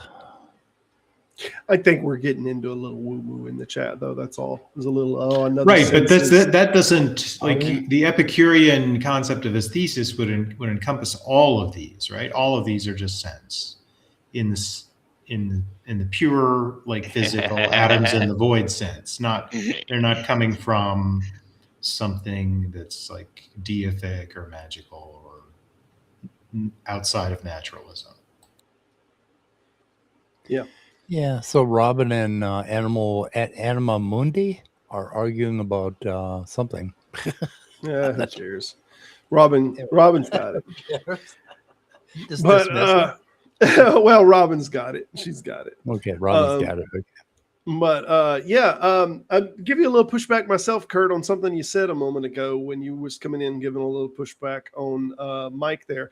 That it's just a category, like we're trying to think outside of the category of words that are just constructed and have limitations of the words and the way that they're constructed. Yeah. So when we're talking about knowledge, we're not talking about knowledge that is a thing that is depicted by some construction of words or some standard of like the JTB or something like that. We're thinking about knowledge in terms of an individual thought or proposition or position that you hold in terms of its construction, whether you think of that construction as a neurological construction. There is an impression of a thing. So I have this cup in my hand, and I have an impression of this cup inside of my brain. This impression is somewhere, it has some locality to it inside of my brain, whether it's all spread out or whatnot, that there is something that is making me know that this cup is this, and that it's a compilation of, and we're just trying to figure out if you compile those things in a certain way, do you in some sense know or feel confidence in that you know an external thing is existing? Yeah. Well, Heidegger describes them as 2 separate categories. He describes Zuhandenheit as simple, like interaction with the world, and you have a way of walking. If you think about how you're going to walk, you're going to screw it up. You're like much better off just operating within the Zuhandenheit and experiencing things without analysis. But then you also have the ability to bring up Vorhandenheit, which is like actual perceptual dissection of those concepts. And I would agree that in the moments where one is engaging in analysis, then one may say that they are knowing things. But I would say the vast majority of time, one simply has tacit or implicit knowledge that is not like something that exists separate from the embodiment, right? It's an embodied knowledge of how to, of what awareness field one is within, that doesn't get any analysis and is never even expressed as a proposition. And so to the degree that something's not being expressed as a proposition, I would just argue the description of it as knowledge is a convenience because it's entirely processual or Whiteheadian in those circumstances. Now, when we separate ourselves from the facts and do a like actual cognitive analysis, then in those moments we have a structure within the mind that we're manipulating, right? And that's probably cerebellar, as Mike was describing earlier, right? We analyze movement and probably inference about movements, which is the general baseline of how we do inference anyway within the cerebellum. And there may be something like even virtual objects being represented in those circumstances, but we don't know enough about that yet to say. Yeah. Okay, fair. I just don't know how to categorize it as something different. If we're talking about, we have a proposition that we hold as true, like the proposition, these are the external lingua franca that we have out here, but that there's an internal structure that is, we hold it true because this internal structure is in this shape, so to speak. No, so see, that's where I see there's an error, right? A fielder who's fielding a fly ball doesn't have time to make any propositions and won't make any propositions, yet still has minute to minute or like microsecond, femtosecond to femtosecond knowledge of a process of how to catch that ball, that if it ever gets decomposed into propositions, it's destroyed. That's the yips, right? The Agreed. Yips is when someone is thinking about what they already know how to do, and it destroys their performance. So that's reducing it, like reducing it to something so simple that you miss the point, basically. Like when you interact with an object, you're seeing that object through time. Your brain doesn't have a representation of the cup inside of it. That isn't what you're seeing. What's happening is through time, your eyes are flitting around or doing saccadic movements. And there's this whole process basically that becomes knowing that I see something. And if you can reduce that to these propositions, but you're missing a whole lot of the point is what I'm saying. That's I'm not convinced that that would ever be propositional, right? Propositions as they exist seem to me to be entirely Vorhandenheit sort of system to thinking about things. It's like my problem with Descartes. I don't think most of us are thinking that we exist most of the time. Right. Yeah. So when we are not thinking that we exist, I don't think we exist in the sense that we do when we think about ourselves. And so it's just like, how often are you looking in a mirror? Well, not very often. But when I look in a mirror, I can see that I have a physical body that looks a certain way that day at that time. And then when I'm looking in the mirror, I know I'm there. But when I stop looking in the mirror, I stop knowing that. Yeah. Yeah, that's the other thing. What is it? Husserl that came up with this, what is it called? Epoche, basically. Yeah, the epoche. Well, it goes all the way back to the Pyrrhonian skeptics. Yeah. So setting aside the world or setting aside the external world and concentrating on the phenomena, I do a reverse epoche where basically I accept the reality of the world and space-time objects and then work from there to phenomenology. So I call it a reverse. I say, okay, for now, we're going to ignore all this bullshit about our brain and all this stuff. And we're going to look at just what are the physical facts. And that's where I get into my biological interpretation, because it is a effing physical fact that we are an organism, and that's really important in any philosophical discussion. I think that's often missed. So, yeah, I mean, I think that there's the analytical idealism position that Leo was talking about in chat earlier of Kastrup, that I don't know whether Kastrup thinks we are an organism or whether we know anything about our own evolution. And if you I don't know. to that position, I'm not really sure that it matters, right? But other than that, like the vast majority of conversation takes place between people who can admit that they're embodied organisms. And when you start with that, you can build any epistemology from the ground up as long as you're willing to accept some fairly not difficult to accept axioms, like the ability to infer, right? Once you accept the ability to infer, you've opened up an giant field of awareness that we can discuss. Yep. I would think he does, because in what I've just read, he seems to use the word intelligible. He thinks the world can be intelligible. So that's Kastrup? that seems to be implying that he thinks that mind exists. Well, he thinks it's intelligible because he thinks it's made out of some kind of intelligibles. Like, okay, there you go then. Yeah. He thinks I think his position is that only mind exists, right? Oh, is it? Is he? He's an idealist, is he?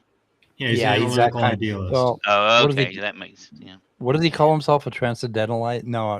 What does he call himself? Some other kind of realist or idealist? Analytical idealist, I think. Analytical idealist, yeah. Yeah, that guy's really kind of full of it. It drives me nuts to listen to him with his dashboard and sort of thing. He was the one you were talking about earlier with the dashboard. Yeah. Okay. Yeah, this idea of as well. Yeah. Okay. Gotcha. Representationalism. When you start getting into neuroscience, you realize that there's no representation of things inside of your brain. It's much more interactive than that, and it's there isn't some little cup set of neurons set aside. Right, and all of us have, like, again, not to sound like Husserl, because I'm not a big fan, to be flatly honest, but we have the experience of like searching for who sang a song or who wrote a book, and what we do is we find associated facts, and then once we can click the correct associated fact, then we can make that jump to the thing that we were searching for, which does suggest that we have something very similar to a card catalog, like you would find in a library, at least some degree of associational storage. It's called the hippocampus. It's called the hippocampus.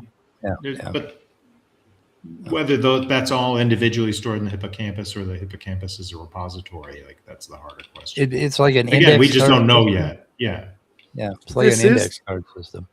This is the direction, though, that science is presently going on, though. This is naturalized epistemology, that this has become a larger subject in the cognitive sciences, that we're trying to look at this as a natural science, epistemology as a natural science, which has traditionally always just been, a philosophical conversation of what it is to know. And now we're wanting more of a cognitive understanding of what it is to know, and what it is to know, obviously, of a human, because it's with every different animal, it's going to be a little different of what it is to know, the kind of the shape of the brain in its epistemological development. So I would say that while I agree with you on many of the terminologies, Kurt, I do think that naturalized epistemology is coming into the sciences as hard sciences, and it's something that they use the term epistemology. Maybe they may shy away from the word no, but they do use the word epistemology quite regular when they're talking about natural sciences and understanding like structures, neurological structures that's going on, firing sequences. Oh no, I absolutely agree that like eventually this will be something that science has at least strong claims to, like causal. I won't say causal closure, but causal explanatory completeness. Let's put it that way, like we do with the visual system, right? We understand basically the major inputs, the major transforms, and the major outputs of the visual processing center.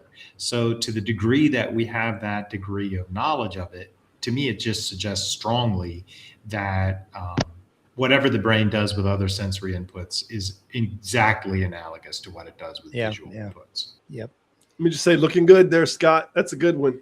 Yeah, absolutely. Nice. Also, we do have a question in the chat also that would like to try to address like the different perspectives on this question. Is the mind and consciousness the same? Colloquially, it's been used by philosophers very much the same. Before you I do, will say no.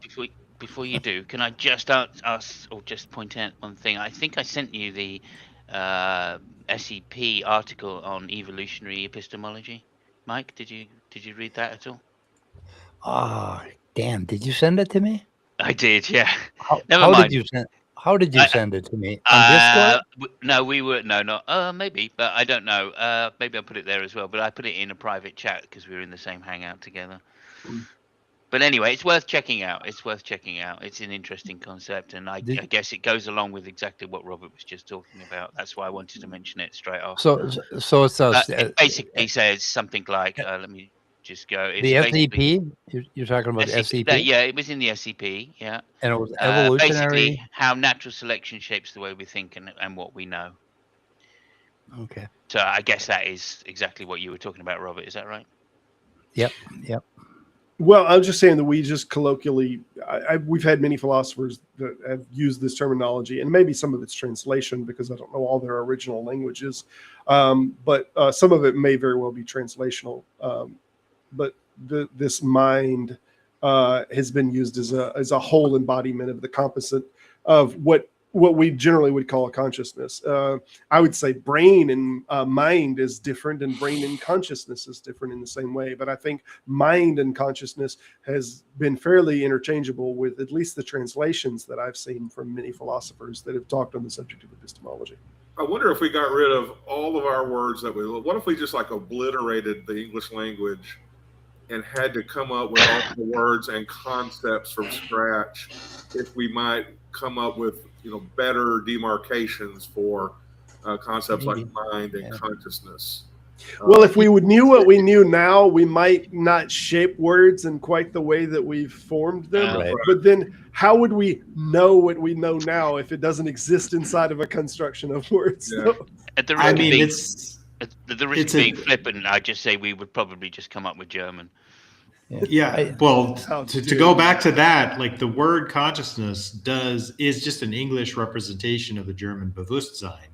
And that word doesn't begin until the 17th century. There's Plato, Aristotle, Epicurus, Philodemus, all these people did all this important philosophy, and they never had a word for consciousness. So the idea that it's primitive or that it has some wonderful deep meaning, to me, is really difficult. And then of course my position is that it's a bundle noun, and it just works like wedding. It describes the combination of attention, awareness, and responsivity, which is common to any creature that we can say is awake, right? Yeah. Of course, I don't know, maybe we need to be sticklers and maybe even a little annoying and ask, okay, how do you define mind and consciousness when you're using it in that sentence you're using to ask us the question? And then maybe we can go from there, because it's, there's so much history and baggage between the two words. It seems like mind would be broader than consciousness. Consciousness is like what's happening now, and mind would be like all the things I can rely on or whatever. I want to say, to me, this is very similar to the conversation of soul and spirit. And we had two different cultures using these different words. And then we kind of have cultural collision, and some are being spirit, some are soul. And then we get into the older Hebrew words and whatnot. What is this and what is that? And some people kind of use them interchangeable. And some people, even when the KJV was being translated, didn't like the word spirit. It liked the word ghost for the Greek words that were being used from the Septuagint. So the KJV would say the Holy Ghost rather than spirit. So a lot of this is just affinities towards certain words because certain concepts are attached to them and whatnot. And as to this next question, is the mind and or consciousness a process of thinking meat? Originally, when the word mind come about, or the older words that we translate now into mind, we didn't know anything about the thinking meat. I just want to say that in advance. Yeah, we didn't directly associate the two. Of course, strictly, they're not asking about consciousness. They're asking about conscious mess. Conscious mess. Oh, I do see that. I totally missed that. Good catch. Fantastic. Well, Aristotle thought the brain's job was to cool the blood. So yeah, that's what it does. Obvious that he would need a word for the mind separate from the brain if that's what he thought. Yeah. So I've been very influenced by the embodied mind thinkers in the last 15 years on consciousness. And that's Francisco Varela, Evan Thompson, Eleanor Roche, Elvin O. There's a whole bunch. I think Lakoff and not Chalmers so much. I hate Chalmers. But anyway, it has led me to think, when I think of my mind, I no longer think about, something happening inside of my skull, right? I think about it happening not only in my entire body, but I like in-worlded consciousness. So I think of my mind as being myself plus about 50 feet around me in my environment. That's all my mind. All of this interaction that's going on. That's what I call mind or consciousness. Mike, have you read Damasio's book, Descartes' Error? Yep. Yeah. So, on the somatic marker hypothesis, I think he would largely agree, right? You've attached an emotional valence to the entire substructure you're around. And like the sense of unease in a new location or in a location where you feel physically at threat is going to be manifested as outside the skin border, but as a presence that one feels. So, I see the point. Yeah. Damasio and who were the other big guys in like the 90s and whatever got into them the for Churchlands. Yeah, the church. Oh, I love the Churchlands. I kind of worship them a little bit. Not Paul so much as Patricia, but anyway. And then Chalmers. Jesus Christ, that guy drives me nuts. But I mean, I think he's a good foil because he actually is his position now is that he can't be falsified. His position is that there's a difference, and nothing about science could ever answer his fundamental question, which means, okay, well, you've kind of taken yourself out of the conversation then. Yeah. Well, he's amazing. When you read his books, you get the idea that he's arguing against himself, and then he concludes for himself. And he's an absolutely brilliant philosopher, and he comes up with all of these great arguments, and then all of a sudden he takes a spin back to the hard problem of consciousness, and almost like he misses the point. But he is brilliant. He is something else, and he's quite a contributor. There's somebody else. What the hell? Oh God, I can't think of the philosopher's name. Searle, John Searle, great guy. He famously confused, in my opinion. He famously argues against himself for really well, to where you're getting to the point of physicalism, and then he concludes something else. And it's like, wait a minute. I started reading him in the New York Review of Books back in the 90s, and he's just a wonderful author, but I just think he's confused. Yeah. Although that kind of what makes for an interesting philosopher, right? I guess so, yeah. Position of grounding, is this actually a philosophical concept? Yeah, grounding is what the hell? I think I had a talk with ChatGPT about grounding. There are various there are modern philosophers that push back on it hard. Yeah, there are various videos online where, not connected with presuppositionalism at all, philosophers are talking about what is grounding. There's was it Alyssa Ney that we kind of got into for her stuff and watching her video. Right. And there's another philosopher, a lady, that has a couple of videos out. Although I tried to watch them one morning and they were really dry. They were very dry. I also, the woman that talked, she what's her name? Stood on the left side. I can't think of her name either, but she was presenting to an older crowd, it looked like. But yeah, I've watched a few videos on the subject too. It's a weird, if I heard the name, I'd know it, but so I'll Google lady sitting on the left and see. No, but she talks about grounding. Is grounding, I can't remember the titles of it, but is grounding real, or I can't remember what it's called, but she argues obviously against grounding, but she's not alone in it. But there's a lot of modern philosophy that kind of argues against the necessity for grounding. Yeah, I mean, what it really is. if you adopt Quine's epistemology, then of course there can't be grounding because any node could in theory be updated depending on the collective weight of the other nodes within the web of belief. But I would say that grounding is either true and trivial or deep and false. It's a deepity. Well, grounding is like it's trivially true. There are different, there are different forms of grounding. There's ontological grounding, and there's explanatory grounding, and they sort of throw the whole thing into one basket. But is it Jessica Wilson? Is that the? No, that's not the one. Koslicki, Bennett, Bliss, Naomi Thompson. Naomi might be. Let me see the one and see which one comes to the top, because I always get in my feed this one particular video. You want the dry one? We already both said it's very dry. And you're like, I'm looking for that one. Is that what you want? The very dry one? I like the dry. Yeah, I like the dry one. They help me take a nap. I mean, if I put them on YouTube, I just Naomi Thompson. It is Naomi Thompson. That may be the one. Yeah, Naomi. Okay. And that's to say that there are legitimate people. If you don't consider presuppositionalists legitimate, there are legitimate people who are considering the idea and formulating, their models or theories of grounding. Do you know how I found that? I asked ChatGPT about a woman that sits on the left.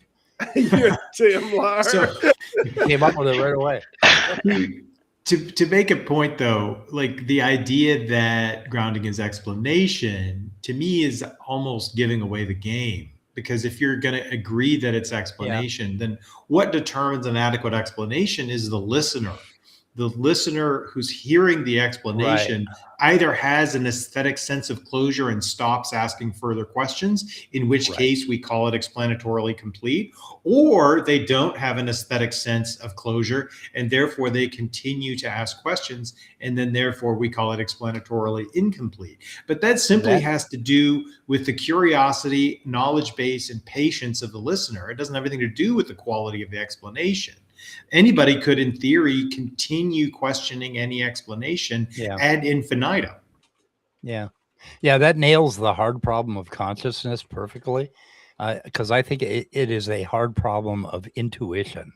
It's basically that we don't have the intuitive mechanism to understand how consciousness could be this, So we keep asking questions, so we never find an adequate explanation. Finding the neural correlate of consciousness is something I did for about 10 years until I finally realized there is no neural correlate of consciousness. Because there's no thing consciousness. It's a bundle now. Did anybody mention a Jessica Wilson? I did. You did? Okay. All right. That's the one. There's two Jessica Wilson videos in my... So she's also dry. Okay. Yeah, it's dry subjects in large part. It's how Scott likes his women. What can I say? Right, that's fine.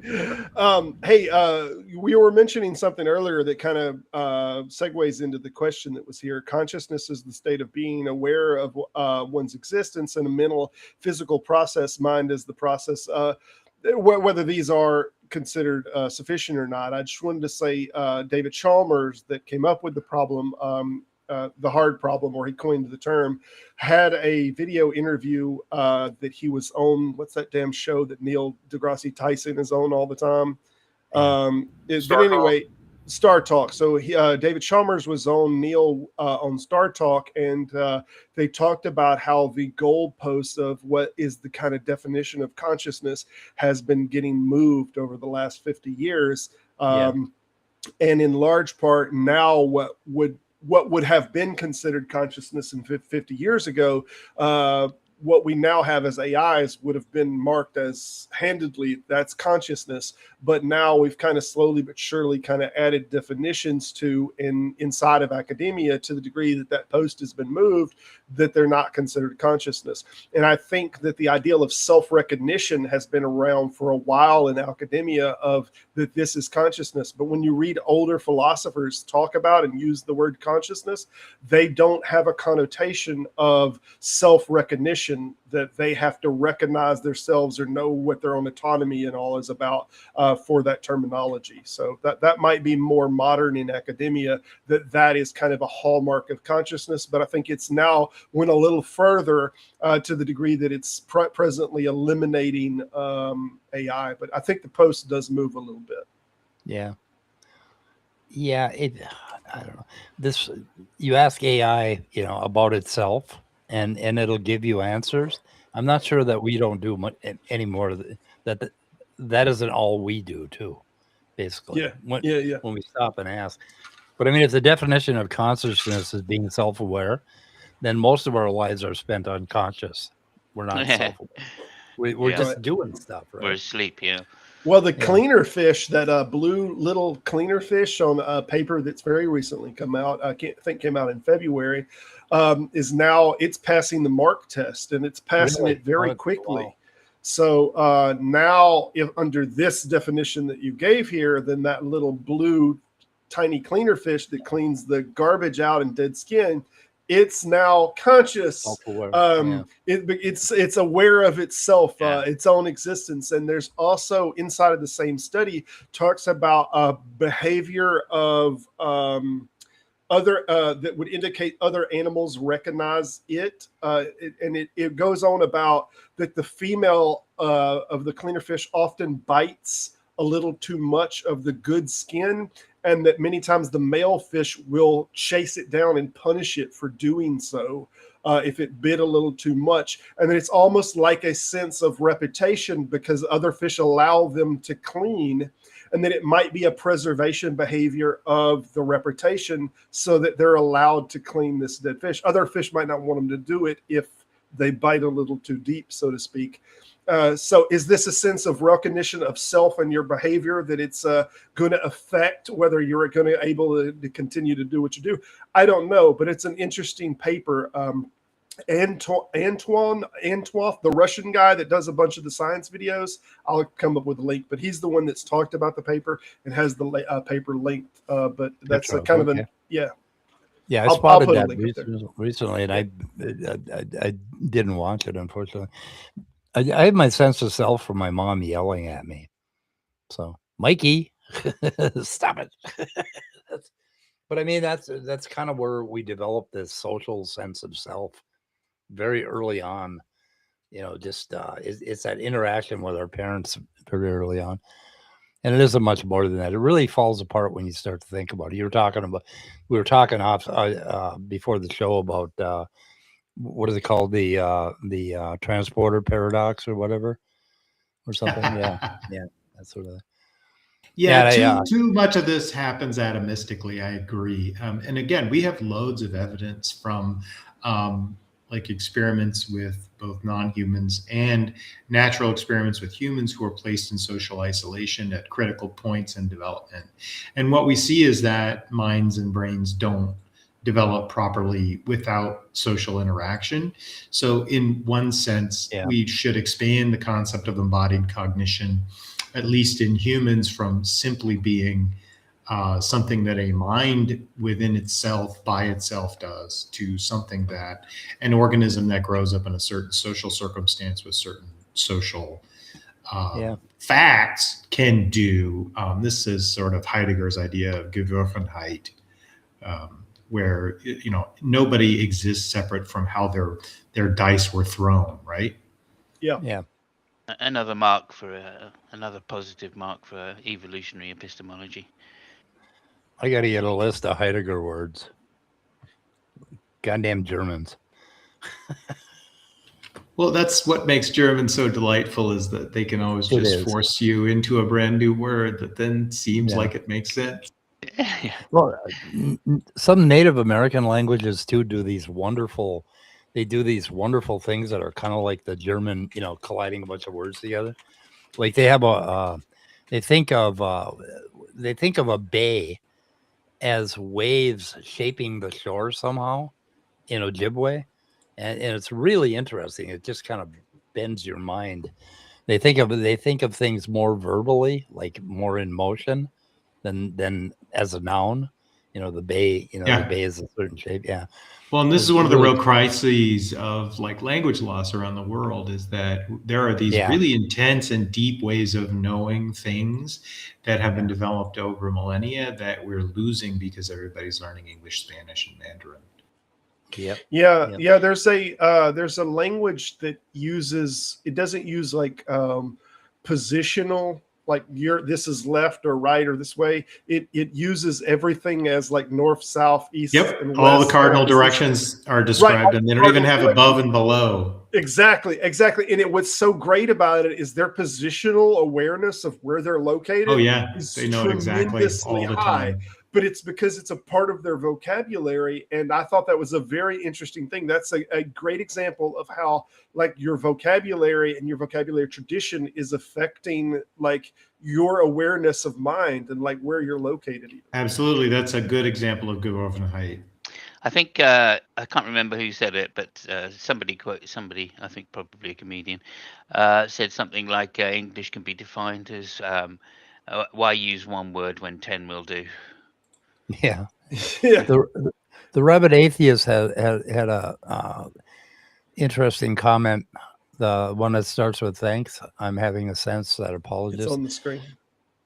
What I'm trying to deal with creationists and apologists, I'm trying to get my mind around how their mind works and how they see these things so differently than I do. Good luck. Because we cannot communicate at all, but there's got to be a way, right? I don't think it's that mysterious. I just think it's the question of being that you can put it as it's a duality thing, right? So you can look at it as top down or bottom up, right? How do you construct your worldview? Do you construct it from the foundation, or do you construct it from this idea of God being infinite and then come down to a reduced down? That's why they can never get to the bottom. They never reduce enough to say, water's wet because it has these interactions of molecules, etc. It's a difference in direction. Yeah, like we start from here. But not just that. Externally.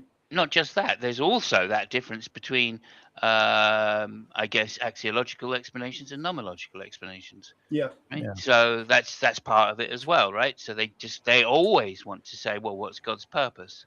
That's how you describe what things are. That's how you ground things. You ground things with purpose. Yeah. But weirdly, God always agrees with them, Simos. It's such a strange coincidence. Well, I think they take. I'm not sure they always do, but yeah, I take your point. I take your point. I think they take worldview more seriously than we do. They see everything. They see everything through these worldview glasses, and I see the world just as whatever's happening around me. I see the worldview in a more childlike sense than they do. They have this like outside sense, right? That they got to explain everything by purpose and all that bullshit. Yeah, they're trying to translate Kant's Weltanschauung into an English word, but I think what they really mean is something closer to Heidegger's In der Welt sein, which is like a specific stance within the world. And I don't think it makes any sense. I think the idea of worldview as it's put forward by presuppositionalists is either like such a useless concept because each individual person will of course have a completely individual set of transferences, countertransferences, and personal history that will then like give them a slightly different view on everything, which is kind of what we're experiencing here on this panel, even though we largely agree we are all like having these micro differences.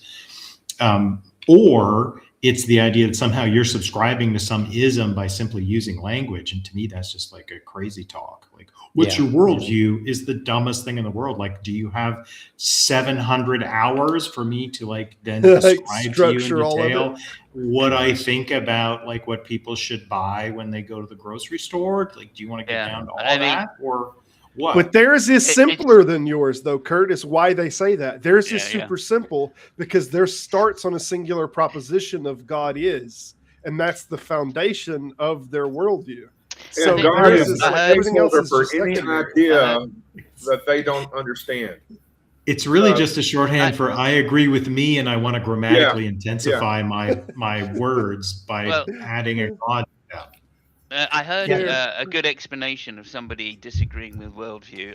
It was a philosopher, and he said something like, he objects to the world people. He objects to the term worldview because if you take it to be a collection of the things you think about the world, right? Then some of those things you think must be false or are most Yeah. likely to be false, and if one of them is false, then through logic, your worldview must be false. Yeah.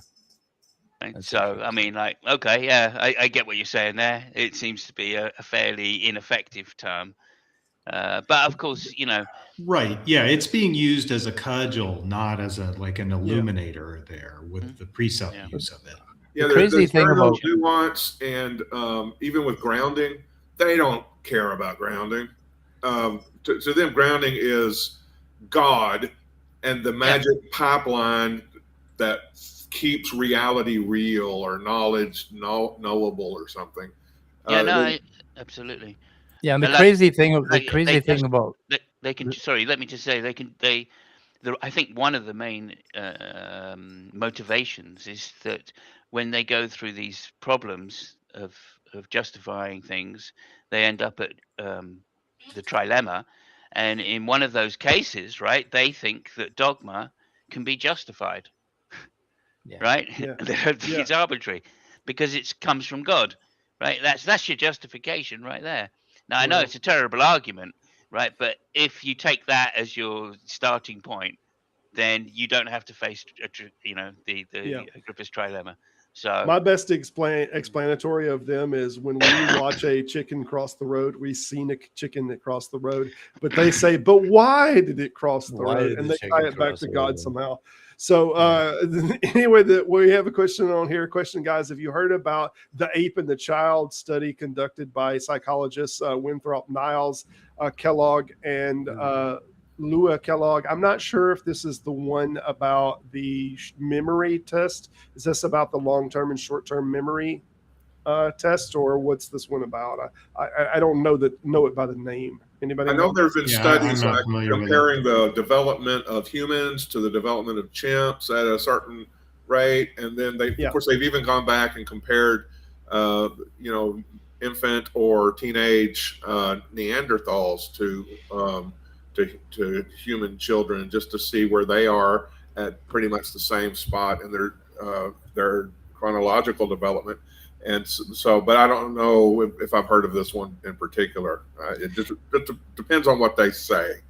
Yeah, I'm not familiar with it particular. I'm not by the name, but if it's the one that's the memory test or flash memory, whatever they refer to it all. I don't know if y'all have seen the old test about let me look it up quickly. comparing chimpanzees' memory of small events. I think one of the primary ones that they do is have a bunch of numbers that flash on the screen, and then the numbers go off the screen or they're blocked out, and the monkeys have to tap like each one of the numbers in series, even though they can't see them.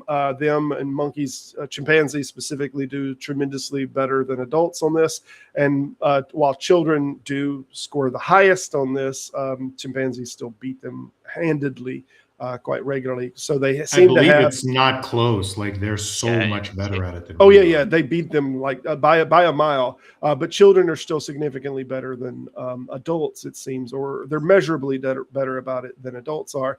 But this is some of these studies like this and other studies kind of get brought into broader studies about the mental development of the difference between humans and apes, and I think that's the largest one that I'm familiar with. Okay, I can see it now. So it's about a guy who brought up a young chimpanzee alongside his children.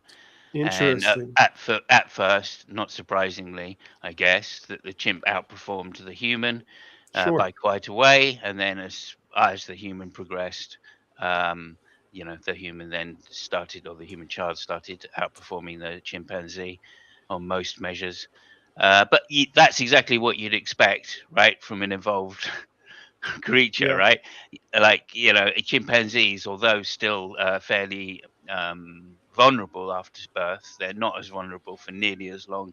They don't take as long to mature into adulthood as a human would. So I don't think there's a lot to that particularly. I think it is amazing the the abilities that chimpanzees display in terms of motor speed abilities and cognitive abilities in terms of recognizing patterns. I think that's just off the chart. But then they've had a lot longer to evolve. Yeah, I think we're Homo born. sapiens, right, I think in we're terms of a species. Introduction here first, Scott. Okay. Well, how's it going, Leo, man? How you been? I'm doing all right. Hi, Leo. Good to see you. We only got a few more minutes here. I'll probably run in an extra 5 minutes over, but we'll probably only be on like 10 more minutes. Thoughts on all this, man? Well, I was just going to say the difference between the human and the chimp probably has to do with our longer gestation period and how we're pretty much born underdeveloped to accommodate our brains. Yeah. And then you can see after neoteny. time we catch up. Yeah. What's your thoughts on it all, Leo? You've had little to no time to talk on it, so since you're here. I'm not sure what it is you guys are talking about right now with the chimps and the monkeys. I don't know anything about evolution. I don't really care. There's enough people that know enough about it. I hate you. People I hate you ask now. me questions about evolution. I'm like, go talk to so and so. They know more than I do. As it concerns tag, it's a really bad argument. I think this is just like a universally accepted truth at this point. Yeah. There are no serious apologists that use tag. There never have been. That should tell you everything you need to know. If you want to get into Christian apologetics, you should be reading people like Josh Rasmussen, not people like fucking Jay Dyer or whatever. Really? Yeah. If you can presuppose any proposition, you can proposition you can presuppose them all. Yeah, don't hold your hopes up too high with that, Mike. He's a nice guy, but he doesn't talk much more sense, you know. Who is that? Josh Rasmussen? I don't think he's bad at all. I'm just dying to talk. He's a pretty good philosopher. He just when it comes to his arguments his arguments for God, they don't fare much better. Oh no, that's because God isn't real, and maybe that as well. Maybe that as well, but reality has a well-known atheist bias. You know, that's what's going on. That's what it is. He hides the fallacies a little better. That's the best I could say. Yeah. This idea of grounding things and having God as the answer to the grounding problem, it's kind of like you got some siblings in a schoolyard, and they meet another set of siblings in a schoolyard, and they say they have some concern, and they say, "Our Father says it's this way." Our Father. I mean, the thing about Christianity is very much structured around our Father. They really fucking mean it when they say our Father. They're really talking about a patriarchal figure, a human being, that says it should be this way. And they imagine one in the sky, so they all agree on a particular our Father, right? But I mean, it doesn't make any sense. It's just so provincial. I mean, it's so much cultural. Like what we do in our families and the kind of organism we are. The God is just based on this whole idea of parents. It's just and they don't see it. Well, yeah. I mean, whether they see it is a slightly different thing. But I do think I think it was Peter Atkins that said. Look, if you're just going to appeal to authority, right, then you just look no further than shirts. It's the ultimate appeal to authority. That's all that is. So we can dismiss it offhand, But I also think that, with kids in the playground, you understand it, right? Because it's a good way for them to talk without knowing what they're talking about, right? So they can bring in all sorts of things. My father says this, or my dad can beat up your dad, right? If they want to bring morals into it, right? So. Yep. Hey, Mike, I just want to say that the argument for that will be, and I already know that it will be, that it's not that they're copying their God off of the parental model. It's We're that the made in parental his model image. is copied off of God's relationship with the human. I know, and it's just so circular. The perichoric relationship between the Father and the Son and the Holy Triune. Sure, God. exactly. Yeah. So, checkmate, atheist. Yeah, and that's Thomas Aquinas said so it must be true. God, I'm so sick of people talking about that guy. That's kind of interesting as well, because if you think about the Father and the Son, does that make the Holy Spirit the Mother? And if so, how did the Mother impregnate Mary?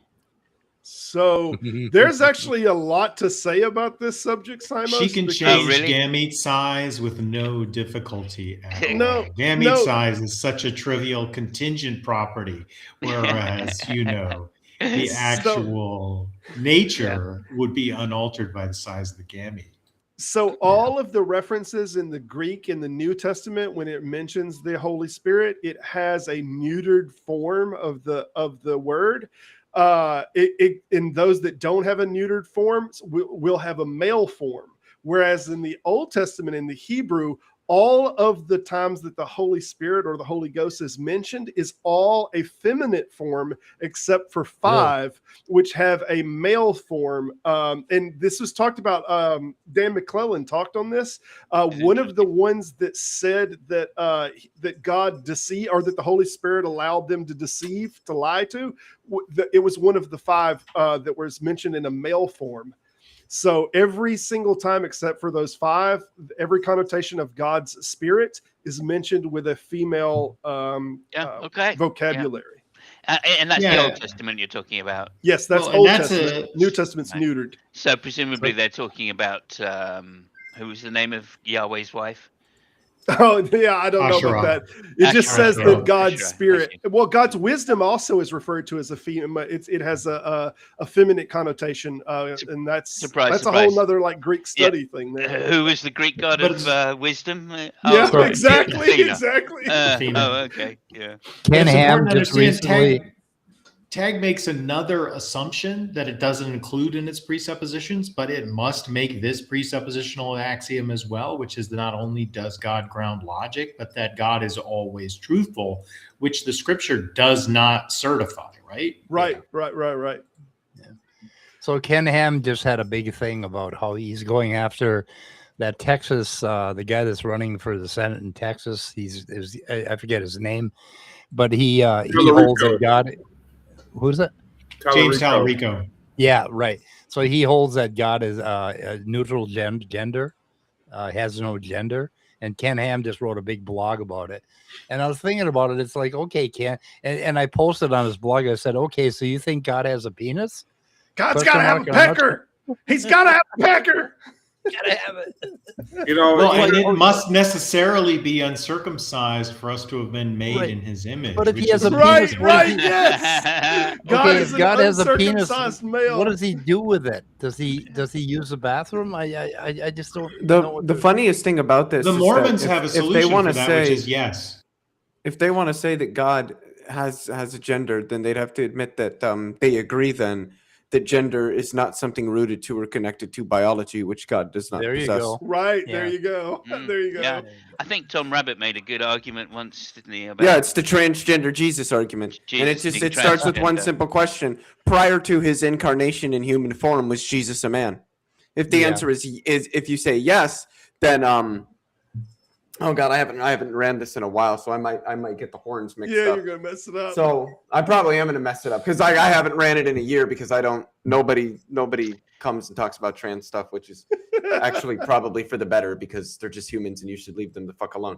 But yeah, Tom Rappett's got videos on it that are gonna do way more justice than I'm probably going to right now. But it is actually a really, really interesting argument. Yeah, I thought it was good and fun as well. Like it tests you to think about things which most Christians don't want to think about, transgender issues. So I think it's really good because it tests them to actually go, well, what does it mean to be gendered? Yeah, if Jesus was a man prior to his incarnation, then what it means to be a man, what it means to have a gender, is not rooted in biology. So you can't say that biology, defines and determines what gender is. But if Jesus was not a man prior to his incarnation, then he went from being gender neutral or a genderless state into a gendered state, which is a form of gender transition, which lends legitimacy to the notion of gender transition.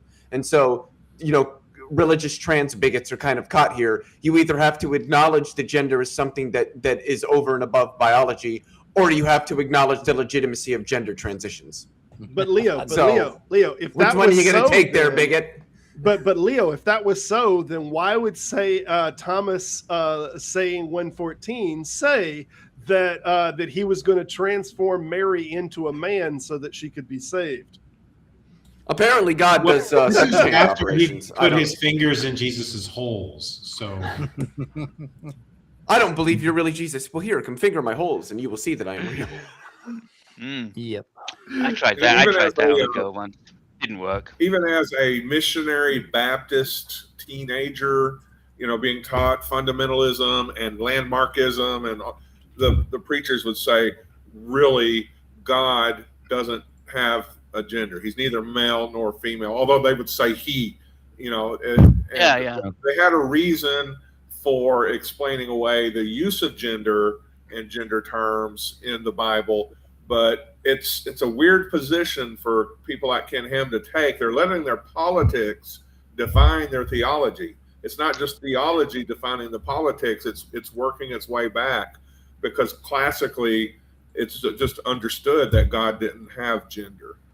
Yeah, it's a very, it's stated by quite a few of the rabbis in Judaism. Yep. They have to come to that conclusion due to various constraints, shall we say, within the scriptures. And I think someone questioned it in a program I saw once. This was a long time ago, and the rabbi said, "Well, I feel sorry for you that you've got such a lack of imagination that when I'm calling God he, you think I actually mean he." What the fuck?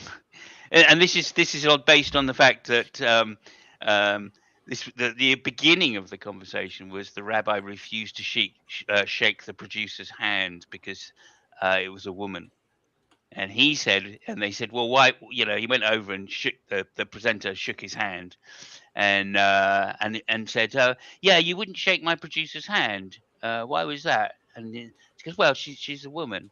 Yeah, but why wouldn't you shake a woman's hand? Well, I don't touch what doesn't belong to me. Yeah, and all the women in the crowd just went, oh! And there's one other possibility about what that Thomas Logion is talking about, because Plato does have the theory that humans originally had both genders joined in one body, and that's the sense that's being used in the Platonic sense. But I don't Plato had a lot of really, really wacky ideas. Yes, and many of them very wrong, objectively and badly wrong. Aristotle too. You guys did great for 2,000 years ago. You guys did so fucking good for 2,000 years ago. Absolutely. But it's 2,000 years later, guys. All right, people will talk about, oh well, if you in the Aristotelian metaphysics, nobody does that. Nobody uses that. That's not. Nope. Sorry. This is 2026. This isn't. 198 BC or whatever the fuck it is that these people were alive. Come on, get with the times. It's not even 1850, and they still believe in the Elan Vital. Yeah, we're gonna have to wrap. I think Aquinas. Yep, I got to get out of here. I have an appointment with Destiny. Mike, let's Mike give his last word then, and then because Mike's gonna have to go. Before you do, Aquinas. Last words. I really, really like this biological grounding for epistemology, and starting at that point and then building it into naturalism, I think is really a powerful tool, and I think we ought to consider it more carefully. And anyway, that's about all I got. I like the idea very much, and it always simple. Now, the next step would be to apply it to things like the barn facade problem and the Gettier problem and shit like that. But I think all that's doable. And anyway, but I have an appointment with Destiny, so I got to go soon. So, all right. Well, Mike's link is in the description on the side there. Mike has been from Answers in Atheism. Y'all check out his channel. Give him a like. Give him a subscribe over there. We appreciate you, Mike, for coming on, man. Take care. Check your Discord, Mike. Check your Discord. Check my Discord. Okay, I'll start that damn thing up again. Oh, no. Anyway. All right. Okay. I'm going to go around the room then. Take care, Mike. Have a good one, man. Okay, take care. Scott, any thoughts on this? No further thoughts. My brain is empty. Your brain is empty? I hear you. All right, then. Kurt? Well, I'm all for naturalism, but I would say that rather than worrying about grounding, I would just worry about constraint, right? This is always the argument from Tag, is that without grounding, then everything is wildly arbitrary. I don't think that's the case. I think there are constraints about all sorts of things that can arise from the physical facts without them being prescribed by those facts. So there's a range of potential options to a set of circumstances, but there is not an infinite range of potential options. Absolutely. Do you have a link, or do you do anything now? You're doing that training thing? I still have the Substack. That's all I have. Substack. I'll put the linker if you want to put it in the chat. You're welcome to do it. Yeah, I have a long series on how the practice of medicine defeats precept as well on my Substack. Fantastic. That'd be great then. Yeah, I've read if you quite got a a few link to of that, those, put it in the chat there. Yeah, Kurt, I've read quite a few of those, and they're very great reading. Good. Simos, thoughts? Well, I mean, just quickly, I think that, as I say, I've been pushing this evolutionary epistemology for a little while. I'm fascinated by it. I think there's something really to it, because it answers, even under their terms, it answers the questions about how we've developed, right? How we've developed to become what we have as a consciousness and a mind. And I see no good answer, right, to say that, you know, I from that perspective, right, I see no good answer to say, or to take a wild flight of fancy into something like idealism or even dualism. There's no good arguments for it, and there's no good reason to suspect that things which are rock, right, with Dr. Johnson kicking his rock, right, I refute it thus. That rock didn't kick back, right? So yeah. I don't know what you mean if you think that a rock is conscious or has some kind of experience, right? I just don't know what those words mean, and as such, I just don't take those positions seriously enough to think that they need a justification, or at least that if there is a justification, that we can know it. Let's put it that way. Therefore, I just think it's much more likely that we've come from molecules, and therefore in the molecules we will find explanations, even if we currently don't have them. I mean, it comes down to something as simple as most likely. Yep. Well said. Leo, thoughts on it? Links? Also, Simos, you're welcome to put a link to your show in the channel. Y'all can check out Simos. He's getting close to his 500. If y'all could give him a subscribe, that'd be great. Thank you very much. How's it going, man? Leo, give me your thoughts on it. Yeah, so I really think it's bad that YouTube moved the pinned comment to the bottom of the live chat rather than it being at the top. That needs to be undone. YouTube, you're dumb and you're stupid and you don't know how to run a website, so change that now.